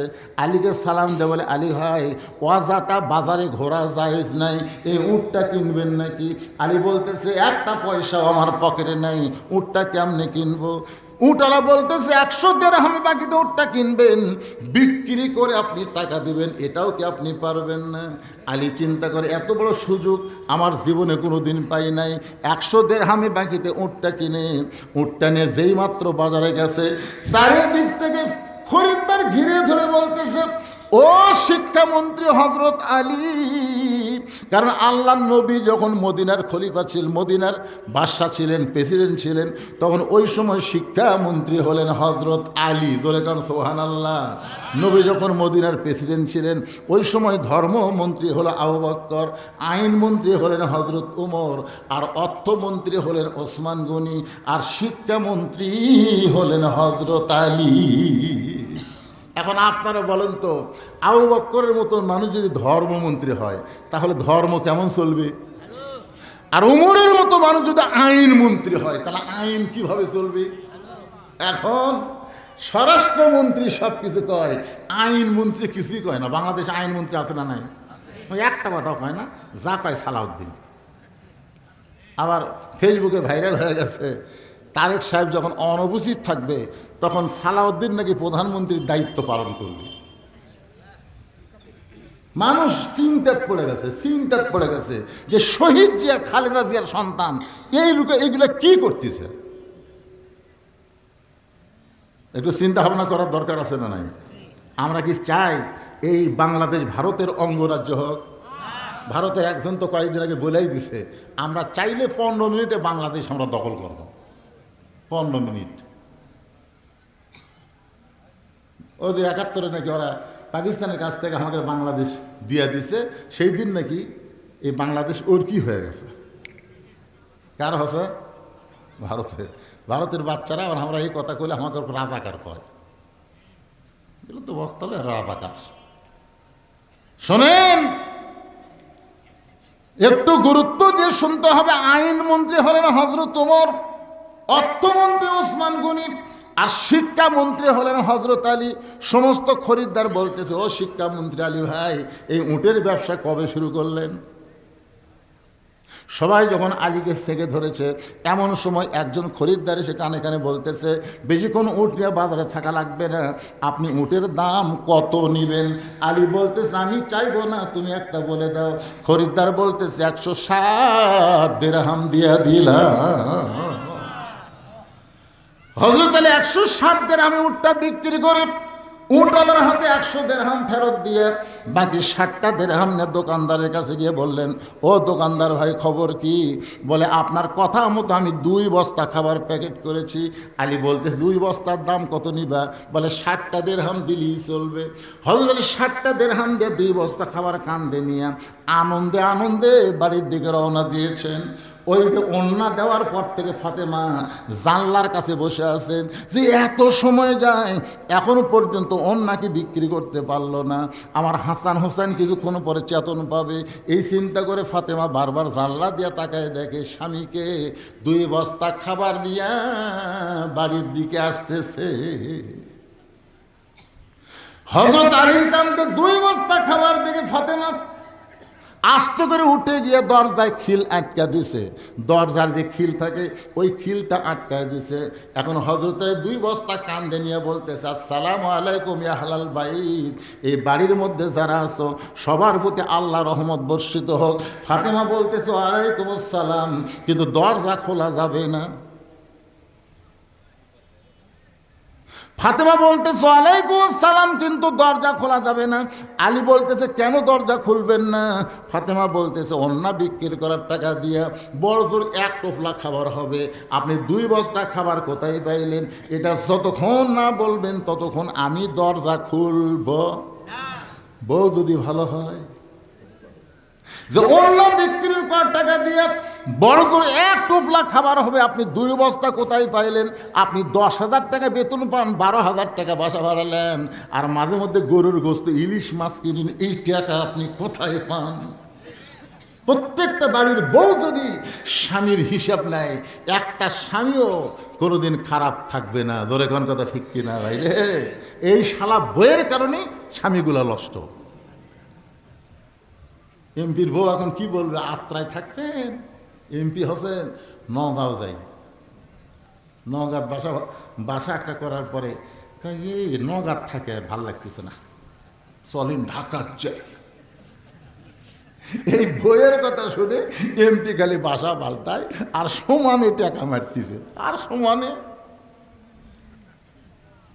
গরিবের বন্ধু সমাজসেবক ভোটের আগে কি নেতার চরিত্র বারে, গাড়ির থেকে নেমে ফকিরকে সালাম দেয়, গাড়ির থেকে নেমে। আর সালাম আলাইকুম চাচা কেমন আছেন? ফকির খেলে চারিদিকে তাকায়, চারিদিকে। কে বাবা, কাক সালাম দিলে? বলে আপনাকে দিলাম, আমি ভিক্ষা করে খাই। ভোটের আগে আপনিও তো আমিও তাই। একটা আমি ফকির বুকের মধ্যে নেই। ফকির বলতেছে ওয়াদা দিলাম বাবা, ভোটটা তোমাকেই দিব। এত ভালো মানুষ আমি জীবনে দেখি নাই যে আমার মতন ফকির বুকের মধ্যে নেই। ফকির যায় আর মার্কাত ছিল মারছে, ছিল মেরা ফকির খালি মশানে আসে। হায় রে, আমার বুকের মধ্যে চাপালিছে ওই নেতা কবে আসবে। পরে একদিন শুনছে নেতা আসছে, ফকির ভাবতেছে আগে তো এমপি ছিল না, এখন এমপি হয়ে যাচ্ছে, আমি একটু দেখা করি। এই দেখা করার নিয়তে ফকির যায়, দেখে সামসের অত্যাচারে ফকির তো ভিতরে যাওয়া দূরের কথা, বাইরে থেকে ঘুরতে আসছে। এই তুই ফকিরকে রাখ। গরিবের বন্ধু সমাজসেবক জনদরদী নানা ধরনের স্লোগান দিয়ে এখন ক্ষমতা আসন পাইয়া আর গরিবের দিকে খেয়াল থাকে না। এই নেতাগুলো নষ্ট হওয়ার পিছনে 1 নম্বর কারণ হলো তার বউ। ধরে বলেন নাম কি? ফাতেমা তো খুশি হওয়ার কথা, 1 টোপলা খাবার না নিয়ে 2 বস্তা খাবার নিয়ে আইছে, কিন্তু খুশি না হয়ে রাগ করে বলে স্বামী গো, অন্য বিক্রি করার টাকা দিয়ে বড়জোর 1 টোপলা হবে, আপনি 2 বস্তা কোথায় পাইলেন? এরা যতক্ষণ না বলবেন ততক্ষণ দরজা খুলবো না। আলী বলতেছে আগে দরজা খোলেন তারপরে বলবো। ফাতেমা বলতেছেন আগে বলেন তারপরে দরজা খুলবো। আলী বলতেছে আগে দরজা খোলেন তারপরে বলবো। ফাতেমা বলতেছে আগে বলেন তারপরে খুলবো। 2 জনই জেদি। আলী বলতেছেন আগে দরজা খোলেন তারপরে বলবো। ফাতেমা বলতেছে আগে বলেন তারপরে দরজা খুলবো। এমন সময় আল্লাহর কোরআন আলীকে বলতেছে আর রিজালু কাওয়ামুনা আলান নিসা, পুরুষ থাকবে উপরে, নারী থাকবে নিচে। আপনার বলেন তো এটা কার হুকুম? আলী চিন্তায় পড়ে গেলেন, আমি একজন পুরুষ মানুষ, আমি দরজা খুলতে বলতেছি, আর আমার নিচে আমার বউ ফাতেমা দরজা খোলে না, আমি আর এখানে থাকবই না। এই 2 বস্তা কান্দে নিয়ে হযরত আলী রাগ করে আল্লাহর নবীর দরবারে গেলেন। আল্লাহর নবী তখন বসেছিলেন। আলীকে দেখার সঙ্গে সঙ্গে নবী আমার দাঁড়িয়ে গেলেন। শুধু নবী আমার দাঁড়িয়ে থাকলেন না, আস্তে আস্তে এসে আলীর কপালে একটা চুমা দিয়া, নবী আলীর কপালে একটা চুমা দিয়ে নিজের হাতে আলীর কাঁধ থেকে 2টা বস্তা খাবার নামায়া নিলে। আল্লাহ নবী আলীর মুখের দিকে তাকায় বলে আলী রে, তোমার কাঁধ থেকে 2টা বস্তা খাবার নামায় নিয়ে তোমার কপালে চুমা দিলাম, এরপরও তোমার মুখে হাসি নাই, তোমার কি আনন্দ হয় না? আমি নবী তোমারে চুমা দিলাম, তোমার কাঁধ থেকে বস্তা নামাই নিলাম, এরপরেও তোমার মুখটা ভার কেন? আলী বলতে তো হুজুর আপনি বাবা ভালো, আপনি বাবা ভালো। রাসূল বলে আর একটা কথা আটকে গেল কে? বলে আপনার মেয়ে যেই কেবল মেয়ে। কি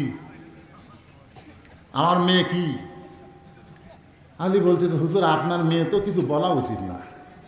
আল্লাহ রাসূল বলে আলী রে, আমার ফাতেমার দরজা ইচ্ছা করেই খুলে দেয়নি, এই না খোলার পিছনে কারণ হলো তোমাকে আমার কাছে পাঠিয়ে দেওয়া।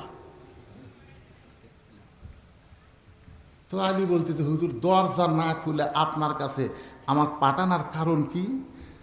কি কারণ? আল্লাহ রাসূল বলতেছে 4টা কারণ। কয় কারণ? 4টা কারণ। 1 নম্বর কারণ হলো কে তোমার কাছ থেকে অন্যায় কিনে নিছে, তুমি কি তাক চিনো? আলী বলছে যে হুজুর আমি তো চিনি না। কোন ভিখারি ফকির তোমার কাছ থেকে ভিক্ষা নিছে তুমি তাকে চেনো? আলী বলতেছে হুজুর আমি তো তাকেও চিনি না। আল্লাহ রাসূল বলতেছে উট তোমার কাছে 100 দিরহামে কে বিক্রি করলো তুমি জানো? আলী বলতেছে হুজুর এটাও তো আমি জানি না। কোন খরিদ্দার তোমার কাছ থেকে 160 দিরহামে উটটা কিনে নিল তুমি তাকে চিনো? আলী বলতেছে হুজুর এটাও তো আমি চিনি না। বলে এগুলা জানার জন্যেই আমার মেয়ে দরজা না খুলে তোমাকে আমার কাছে পাঠাচ্ছে। সুবহানাল্লাহ কওয়া যায় না? সুবহানাল্লাহ কওয়া যায় না? আলী তুমি কি জানতে চাও? আনা মাদিনাতুল ইলমি ওয়া আলিউ বাবুহা। আল্লাহ নবী বলেছেন আমি হচ্ছে ইলমের শহর, আলী হচ্ছে তার দরওয়াজা। সঙ্গে সঙ্গে হযরত আলী বসে গেলেন। হযরত আলী বসে গেলেন জানার জন্যে। এমন সময় ফাতেমা বলতেছে কোন আমলের কারণে আমার আগে কাঠুরে বাবু জামিলা জান্নাতে যাবে? ওই ওয়াজ না করে আপনি কি ওয়াজ ধরছেন? আমি যেখানে বসে আছি এই ওয়াজ শোনার জন্যে। আমি এখানে বসে আছি আমার আগে ওই কাঠুরের বাবু জামিলা জান্নাতে কেমনে যাবে এটা শোনার জন্যে। এখন আপনারা বলেন আপনাদের কাছে গুরুত্ব কি? এই যারা বসে আছেন আপনারা মরদ মানুষ, তো আপনাদের বউগুলো ভালো হোক আপনার কি চান না ভাই? এ কথা কোন চান কি চান না? আমাদের মেয়েগুলো ভালো হোক এটাকে আমরা চাই না? অবশ্যই চাই। আজকে আমাদের বাহিরে শান্তি আছে, ঘরের মধ্যে কোনো শান্তি নেই। ঘরের মধ্যে ঢুকলি যখন আপনার বউ কোনো জায়গায় বেড়াবার যাবে মালা বালা যা আছে ভালো টালো সব পরে যাচ্ছে। আর বাড়ির মধ্যে যতক্ষণ এটি হলুদ আছে এটি মশলার দাগ লাগিয়েছে, এমনভাবে একটা কাপড় কিনতে আছে মনে হয় যে 15-20 দিন খোলেনি। কি শুধুমাত্র বউ স্বামীর জন্যে, অন্য কোনো পুরুষের জন্যে না। আমার মায়েরা যারা পর্দার অন্তর আছেন একটু মনোযোগ দিয়ে গুরুত্বপূর্ণ কথা শুনবেন। আল্লাহ রাসূল বলে আলী রে কোন খরিদ্দার তোমার কাছ থেকে ফাতেমার ওন্না কিনেছে? কোন ফকির তোমার কাছে ভিক্ষা চেয়েছে? কে তোমার কাছে উটটা বিক্রি করলো? কে আবার খরিদ্দার হয়ে উটটা কিনলো? তুমি কি জানতে চাও? সমস্ত আলী একেবারে শরীরের সমস্ত শক্তি দিয়ে বলতেছি ইয়া রাসূলুল্লাহ জানার জন্যই আমি এখানে বসে গেলাম। ধরে কেন সুবহানাল্লাহ। এখন হযরত আলী বসে গেছে, আল্লাহ রাসূল এখন বলবে। তা আলী যদি শোনার জন্য বসে থাকে আপনারা কি শুনবেন না? কারা কারা শুনবেন আল্লাহকে একটু হাত দেখান তো দেখি। লিল্লাহি তাকবীর। মাশাআল্লাহ। আল্লাহ সবাই শুনবে, সবাই শুনবে। আমি বলবো কোন আমলের কারণে জামিলা ফাতেমার আগে জান্নাতে সেটাও বলবো, এবং যে 4টা বিষয় জানার জন্য ফাতেমা দরজা না খুলে নবীর কাছে পাঠিয়ে দিছে এই 4টা বিষয় আমি বলবো। আপনার সবাই হাত তুলেছেন শুনবেন। কিন্তু এই ফোরকানিয়া মাদ্রাসায় আপনাদেরকে কোরআন শরীফ বাবদ, কোরআন শরীফ শুধুমাত্র কোরআন শরীফ বাবদ 500 করে টাকা দান করা লাগবে। আপনি যদি 500 টাকা দান করেন একটা কোরআন দানের সওয়াব আল্লাহ আপনার বাপ মার কবরে দিয়ে দিবে। যাদের বাপ মা মারা গেছে আমি শুধু তাদের কাছে 500 টাকা চাই। একটু মনোযোগ দিয়ে শুনে আল্লাহ রাসূল বলে আলী আমার মেয়ে ফাতেমা এত বড় পর্দানিশী, দুনিয়ার কোন খরিদ্দার ফাতেমার ওন্না কিনুক এটা আল্লাহ চায় না। আল্লাহ একজন ফেরেশতাকে মানুষ বানায় দিয়া তোমার কাছ থেকে ওন্না খানা ওই ফেরেশতা নিয়ে তোমাকে 6টা দিরহাম দিয়া ওই ফাতেমার ওন্না আল্লাহ রাসূল বলতেছে আমার আল্লাহ জান্নাতের মধ্যে যত্ন করে রেখেছে। কারণ পর্দানিশী নারীকে আল্লাহ ভালোবাসে। সুবহানাল্লাহ কন্যা গান। পর্দানিশী নারীকে আল্লাহ, সকলে জবান খুলে বলবেন, পর্দানিশী নারীকে আল্লাহ অকারণা ফি বুয়ুতিকুন্না ওয়ালা তাবাররাজনা তাবাররুজাল জাহিলিয়াতিল উলা। আল্লাহ রাসূল বলে আলী ওই ফেরেশতা ওন্নাটা কিনে 6টা দিরহামে জান্নাতের মধ্যে আল্লাহ রেখে দিয়েছে। এখন হযরত আলী যখন ওই 6টা দিরহাম দিয়ে খাবার নিচ্ছে, আল্লাহ রাসূল বলে, আলী রে, তুমি যখন হাসান হোসেনের জন্য খাবার কিনতেছো, এমন সময় লিয়াবলুয়াকুম, মনে আছে না ভুলে গেছেন? লিয়াবলুয়াকুম আইয়ুকুম আহসানু আমালা, আমার আল্লাহ তোমাকে পরীক্ষা করতেছে, তুমি তোমার হাসান হোসেনকে বেশি ভালোবাসো না আল্লাহর কোরআনকে বেশি ভালোবাসো। এই পরীক্ষা করার জন্যে তুমি যখন 6টা দিরহাম নিয়ে খাবার কিনতেছো, তখন আল্লাহ ওই ফেরেশতাকে, যেই ফেরেশতা ফাতেমার ওন্না কিনেছে, আল্লাহ ওই ফেরেশতাকে ফকির বানায় তোমার কাছে পাঠিয়ে দিছে। ওই ফেরেশতা ফকির হয়ে তোমার কাছে যখন খাবার চাই, 3টা দিনে হলে তার বাড়িতে খাবার নাই, তুমি যখন 1টা দিরহাম আম্মা সাইলা ফালা তানহারকে দাম দিয়ে, কোরআনকে দাম দিয়ে তুমি যখন 1টা দিরহাম ফকিরকে দিবার চাও, এমন সময় কোরআন বলতেছে, ওমা তুনফিকু মিন শাইইন ফি সাবিলিল্লাহি ওয়াফা ইলাইকুম, আলী রে, 1টা দিরহাম দিলে 10টা ফেরত পাবি, 2টা দিলে 20টা পাবি, 6টা দিলে 60টা পাবি।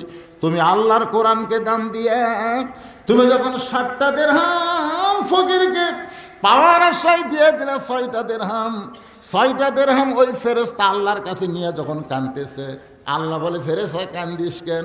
বলে, কান্দার কারণ হলো যে বাবা সন্তানের জন্য খাবার টোপলা নিচ্ছে, আর এমন সময় তুমি আমারে পাঠাইছো, তোমার ওই বান্দাতে কি বুঝলো?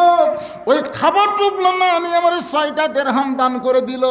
আল্লাহ বলে, ফেরেশতা, আলী আর আমি আল্লাহর মধ্যে এমন একটা সম্পর্ক তৈরি আছে যে তুমি ফেরেশতা বুঝতে পারবা না। ধরে কান সুবহানাল্লাহ। আল্লাহ বলে, ও ফেরেশতাই শোনো, যে উটের পিঠে চড়ে আমার ফাতেমা জান্নাতে যাবে, সেই উটটা দুনিয়াতে আলীর কাছে বিক্রি করবা 100 দিরহাম বাকিতে। আল্লাহ রাসূল বলে, আলী রে, ওই ফেরেশতা আবার উটওয়ালা হইয়া তোমার কাছে 100 দিরহামে উটটা বিক্রি করলো, আবার ওই ফেরেশতাই খরিদ্দার হইয়া তোমার কাছ থেকে 160টা দিরহামে উটটা কিনে নিল। ওই 100 দিরহাম তাকে তুমি ফেরত দিলা, আর 60টা দিরহামে 2 বস্তা খাবার নিয়ে তুমি বাড়ির দিকে রওনা দিলা। এমন সময় ফাতেমা বলতে, স্বামী গো, কোন আমলের কারণে ওই কাঠুরের বউ জামিলা আমার আগে জান্নাতে যাবে, সেই ওয়াজটা কি আপনি করবেন না?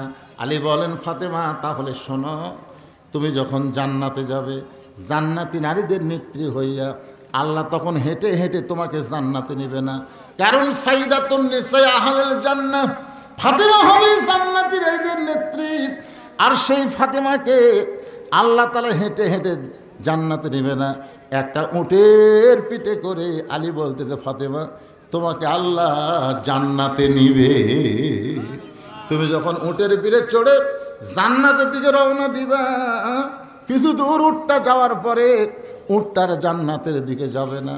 ফেরেশতা বলে, আল্লাহ তোমার নারীদের নেত্রী ফাতেমাকে নিয়ে, জান্নাতের নেত্রী ফাতেমাকে নিয়ে উটটা চলতে চলতে হঠাৎ যে থেমে গেল, এখন কি করা যায়? আল্লাহ বলে, ফেরেশতা, উটটা যদি না যায় হেঁটে হেঁটে, তাহলে উটটাকে টেনে টেনে নিয়ে যাওয়া লাগবে। হেঁটে হেঁটে যদি না যায়, তাহলে টেনে টেনে নিয়ে যাওয়া লাগবে। ফেরেশতা বলে, আল্লাহ উটের কি ধরে টানবে? টানার মতন তো কিছুই নাই। আল্লাহ তখন বলবে, ও ফেরেশতা, 6 দিরহামে ফাতেমার ওন্না কিনে আমি আল্লাহ জান্নাতের মধ্যে রাইখা দিয়েছি, ওই ওন্নাটা এনে উটের গলায় বেঁধে দাও। আলী বলে, ফাতেমা তোমার ওই ওন্নাটা এনে উটের গলায় বেঁধে দেওয়ার পরে ওন্নার একটা অংশ নিচের দিকে ঝুলতে থাকবে। ফেরেশতা বলে, আল্লাহ এখন উটটাকে কে টেনে টেনে জান্নাতে নিয়ে যাবে?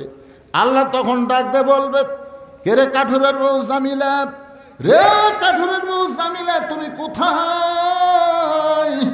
জামিলা বলবে, আল্লাহ আমি এখানে দাঁড়িয়ে আছি। আল্লাহ তখন বলবে, জামিলা রে, খাতুনে জান্নাত ফাতেমার উটটা যখন চলতেছে না, তুমি উটটার নিচের ওন্নার অংশ ধরে টেনে টেনে উটটাকে নিয়ে যাও। এখন কাঠুরের বউ জামিলা উটটার ওন্নার নিচের অংশ ধরে টানা শুরু করে দিবে। আলী বলে, ফাতেমা তুমি মনে করতেছো আমি তো জান্নাতে যাচ্ছি, আমি তো জান্নাতে যাচ্ছি, কিন্তু আল্লাহর হিকমত হলো তুমি জান্নাতে উটের পিঠ থেকে নামার আগে ওই কাঠুরার বইয়ের পা জান্নাতে আগে যাবে। ফাতেমা বলতেছে, ও গো স্বামী, এমন কৌশল করার কারণ কি? আল্লাহ এমন কেন কৌশল করে আমার আগে কাঠুরার বউকে জান্নাত দিবে? আলী বলতেছেন, ফাতেমা, একদিন তুমি ওই কাঠুরার বইয়ের দরজাত গেছিলা, কাঠুরার বাবু দরজা খোলে নাই। কেন খোলে নাই তুমি কি জানো? তার স্বামী তখন বাড়ির ছিল না। যখন কাঠুরিয়া কাঠ বিক্রি করে বাড়িতে আইছে, তখন কাঠুরার বউ স্বামীর পাটা ধরে বলতেছে, স্বামী গো, আজকে নবীর মেয়ে ফাতেমা আমার বাড়িতে আইছিল। কাঠুরা বলতেছে, নবীর মেয়ে ফাতেমা আইছিল, তুমি কি করছো? বলে, আমি দরজা খুলে দেই নাই। কাঠুরা বলে, কে রে পাগলি, একটা সাধারণ কাঠুরার বউ হয়ে নবীর মেয়ে তোর দরজায় আসলো, আর তুই কেন দরজা খুলে দিলি না? কাঠুরার বউ বলে, স্বামী গো, আল্লাহর নবী বলেছেন, আল্লাহ ছাড়া কাউকে যদি সেজদা দেওয়ার হুকুম থাকতো, তাহলে প্রত্যেকটা মেয়েকে বলতাম স্বামীর পায়ে সেজদা করো। সেদিন থেকে আমি আপনাকে আল্লাহর পরই জায়গা দিয়েছি। আপনার হুকুম ছাড়া আমি ফাতেমার জন্য দরজা খুলতে পারবো না। সঙ্গে সঙ্গে কাঠুরা দুই হাত তুলে দোয়া করে, আল্লাহ, আমি একজন গরিব কাঠুরিয়া, আমার বউ আমার হুকুম ছাড়া নবীর মেয়ের জন্য দরজা খোলে না, আমি জীবনে কিছুই দিবার পারিনি। আল্লাহ, আমি শুধু তোমার কাছে দোয়া করি, আমি শুধু দোয়া করি তোমার কাছে, আমার বউটাকে তুমি সবার আগে জান্নাত দিও। আলী বলতেছেন, ফাতেমা, আমি কোনোদিন তো তোমার জন্য দোয়া করি নাই, কারণ তুমি জান্নাতে নাদের নেত্রী হয়ে গেছো, তুমি তো সবার আগে জান্নাতে যাবে, এটা আমার ধারণা। কিন্তু স্বামীর দোয়া যে আল্লাহ এমন কবুল করে, ওই স্বামীর দোয়া কবুল করার কারণে আল্লাহ জামিলাকে হিকমত করে ফাতেমার আগে জান্নাত দিয়েছে। সঙ্গে সঙ্গে ফাতেমা কান্দে আর বলে, আল্লাহ, যে মেয়েরা পর্দার মধ্যে থাকবে আর যেই মেয়েরা স্বামীর কথা মতো চলবে, এই মেয়েদেরকে ফাতেমা জামিলার সঙ্গে আল্লাহ তুমি জান্নাত দিও। এই খালি আপনারা সুবহানাল্লাহ করলে হবে না, ওই মায়েদেরকে শোনার জন্য বলতেছি, যে মেয়েরা পর্দার মধ্যে থাকবে আর যে মেয়েরা স্বামীর কথা মতো চলবে, ওই মেয়েদেরকে আল্লাহ ফাতেমা জামিলার সাথে জান্নাত দিবে। আপনার বলেন তো, যেগুলো মেয়ে মানুষ আজকে আছে তাদের ওয়াজ হয়নি? এদের কোনো হয়েছে কি হয় নাই? এরা যদি খালি দুইটা আমল করে, বাড়িতে খালি খাও বাড়ে, একটা জিনিস কিনে দিলে এরকে পছন্দ হয় না। আজকে শোনেন মায়েরা, আজকে গুরুত্ব দিয়ে কথাগুলো শোনেন। এই জন্য ভাইজান, আজকের আলোচনা হলো আল্লাযী খালাকাল মাউতা ওয়াল হায়াতা লিয়াবলুয়াকুম আইয়ুকুম আহসানু আমালা ওয়া হুয়াল আজিজুল গফুর। পুরুষের জন্য 1 নম্বর সুন্দর আমলের নাম হলো নামাজ। মনে আছে না? ভুলে গেছেন? নামাজ কি? পড়া না কায়েম করা? পড়া কায়েম করা। আমাদের বাংলাদেশে নামাজ কি আছে? পড়া আছে। বাপ পড়ে, বেটা পড়ে না। আমাদের বাংলাদেশের বাপেরা নামাজ পড়ে, বেটারা পড়ে না। আপনারা বলেন তো, হাদিসের ভাষা কি? 7 বছর থেকে নামাজের কি দেওয়া লাগবে? তালিম। তাগিদ না, তালিম। তালিম কীভাবে নিয়ত বানবে, কীভাবে হাত বানবে, কীভাবে রুকু করবে, কীভাবে সেজদা করবে, অজু পাক পবিত্র কীভাবে হবে, এটা 7 বছর থেকে দেওয়া শুরু করা লাগবে। আর 10 বছর থেকে জোর করে নামাজ ধরাতে হবে। আপনি বাবা নামাজ পড়েন, আপনার বেটা ল্যাফের মধ্যে ঘুম পাড়ে, আপনি এখন সামনে গিয়ে নামাজ পড়া দোয়া করতেছেন, রব্বানা যালামনা, আল্লাহকে কবুল হচ্ছে না। তো কবুল না হওয়ার কারণ কি? কু আনফুসাকুম আহলিকুম নারা। জাহান্নামের আগুন থেকে বাঁচতে গেলে শুধু বাবা একলা বাঁচলে হবে না, আহাল পরিবারকে নিয়ে বাঁচা লাগবে। জোরে কোন কথা ঠিক কিনা? আহাল পরিবার নিয়ে যদি আমরা বাঁচতে চাই, কোরআনের নামাজ কায়েমের বিধান ছাড়া এটা আমল করা সম্ভব না। কথা কয় না রে বারে, কথা কয় না। কি মক্কায় হচ্ছে আল্লাহর নবী ইমাম, আবু জেহেল হচ্ছে নেতা, মক্কায় নামাজ কায়েম হবে না। আল্লাহ বললেন, নবী যেদিন আপনি ইমাম হবেন, নেতা হবেন, সেই দিনই নামাজ কায়েম হবে। আজকে আমাদের বাংলাদেশের মসজিদের ইমাম সবগুলো কি ভালো মানুষ, আর সমাজের নেতাগুলো ঠিক মতো নামাজই পড়ে না। তাহলে নামাজ কায়েম হবে? নামাজ কায়েম করবার গেলে যিনি মসজিদের ইমাম তেনাকেই সমাজের নেতা বানাতে হবে। এই নিয়তে আমরা 12 তারিখের আগ থেকে বলেছিলাম সব দেখা হলো শেষ, আগামীতে দেখবো আল্লাহর কোরআনের বাংলাদেশ। আল্লাহ আমাকে দেখায়নি, অবশ্যই দেখাবে। চেষ্টা তদবির আমাদের রাখতে হবে। জোরে কারণ ঠিক কিনা ভাইজান? এবারই তো মোটামুটি তারেক জিয়া। আমরা একটা জিনিস দেখতেছি, আমাদের প্রধানমন্ত্রী বেনামাজি না। আমাদের প্রধানমন্ত্রী কি বেনামাজি? যখনই আজান হয় সাথে সাথে ভাষণ বন্ধ হয়ে যায়, সাথে সাথে। বিএনপির এই যে তারেক জিয়া এই আমল করার কারণে বিএনপির যত এমপি মন্ত্রী আছে মসজিদে আজান হওয়া মাত্রই মাইক বন্ধ। তার মানে কি বোঝা গেল, বড় নেতা যদি ভালো হয় এই ফ্যাসটা নেতারাও ভালো হবে। ধর কথা কর না কেন? তারেক জিয়া নামাজ পড়ে, এখন এরাও নামাজ পড়ে। তারেক জিয়া বলে আমি বাড়ি ঘর নেব না, আমি এটা নেব না, সেটা নেব না, এরাকে আমরাও নেব না। তার মানে কি বোঝা গেল? এই জন্যে শহীদ জিয়ার সন্তান, খালেদা জিয়ার সন্তান তারেক জিয়ার মাধ্যমেই আমরা বাংলাদেশের পরিবর্তন চাই। আল্লাহ যেন তৌফিক দেয়। ধরে কোন আমিন, জোরে আল্লাহুম্মা আমিন। এতদিন পর্যন্ত তার যা আমরা দেখতেছি সব কিছু ইসলামের সাথে একটা আকর্ষণ আছে না নাই? জোরে কোন আছে না নাই ভাইজান? হ্যাঁ, বিএনপি আর জামাত এরা তো একসাথে 15 বছর ঘুম পাড়ছে। হাসিনা যখন ধাবলাছে তখন কি একদিন ওই সিরাজগঞ্জ রোডে আমি আমার বউকে আমার বউ হঠাৎ আমাকে মোবাইল করলো। তাই মোবাইল ধরে বললাম, কি গো খবর কি? আমি বললাম, তুমি জানো আজকে টাঙ্গাইল থেকে 2 কেজি চমচম নিছি, টাঙ্গাইলের চমচম। আমার বউ বলতেছে চমচম লেন আর যাইলেন, বাসার যেন আসেন না। আমি বললাম, কি হয়েছে? বলে সেই সন্ধ্যার থেকে পুলিশ ঘুরতেছে, আপনি আসা মাত্রই ধরবে। আমি আমার শ্বশুরকে মোবাইল করলাম এ রাত্রে, আমার শ্বশুর, আব্বা আমি তো খুব বিপদে পড়ছি, আমার বাড়ির দরজার থেকে পুলিশ ঘুরতেছে, আমি একটা আপনার বাসার যাবার চাই। শ্বশুর বলতেছে, বাবা এই ঝামেলা আমার দরকার নেই, কারণ তুমি এখন আমার বাসাতে আসবি, পুলিশ তোমার খোঁজে এখানে। আমার যত বন্ধু বান্ধব ছিল সবগুলা কি কল করলাম, ভাই এই বিপদ আমি কোথায় যাই? তাই আমরা দায়িত্ব লিবার পারতেছি না। তখন এক ভিটার 1.5 কিলো দূরে গাড়ি রেখে হেঁটে হেঁটে জঙ্গলের মধ্যে গেছি, কম্বল আর ব্যালুস লিয়ে। আমার গাড়ির মধ্যে ব্যালুস আছে, কম্বল আছে, লিয়ে যাই দেখি বিএমপি 3 জনও টিস্যুতে আছে। আমার ডেকাকে, হুজুর আপনিও? আমার বাড়ির দরজার পুলিশ ঘুরতে ভাই, আসেন হুজুর আমরা একসাথে জামাত করি। আয় ওরা 3 বিএমপি, আমি 1 জামাত, একসাথে ঘুম। 15 বছরে একসাথে আমরা ছিলাম। ধরে কোন কথা ঠিক কিনা?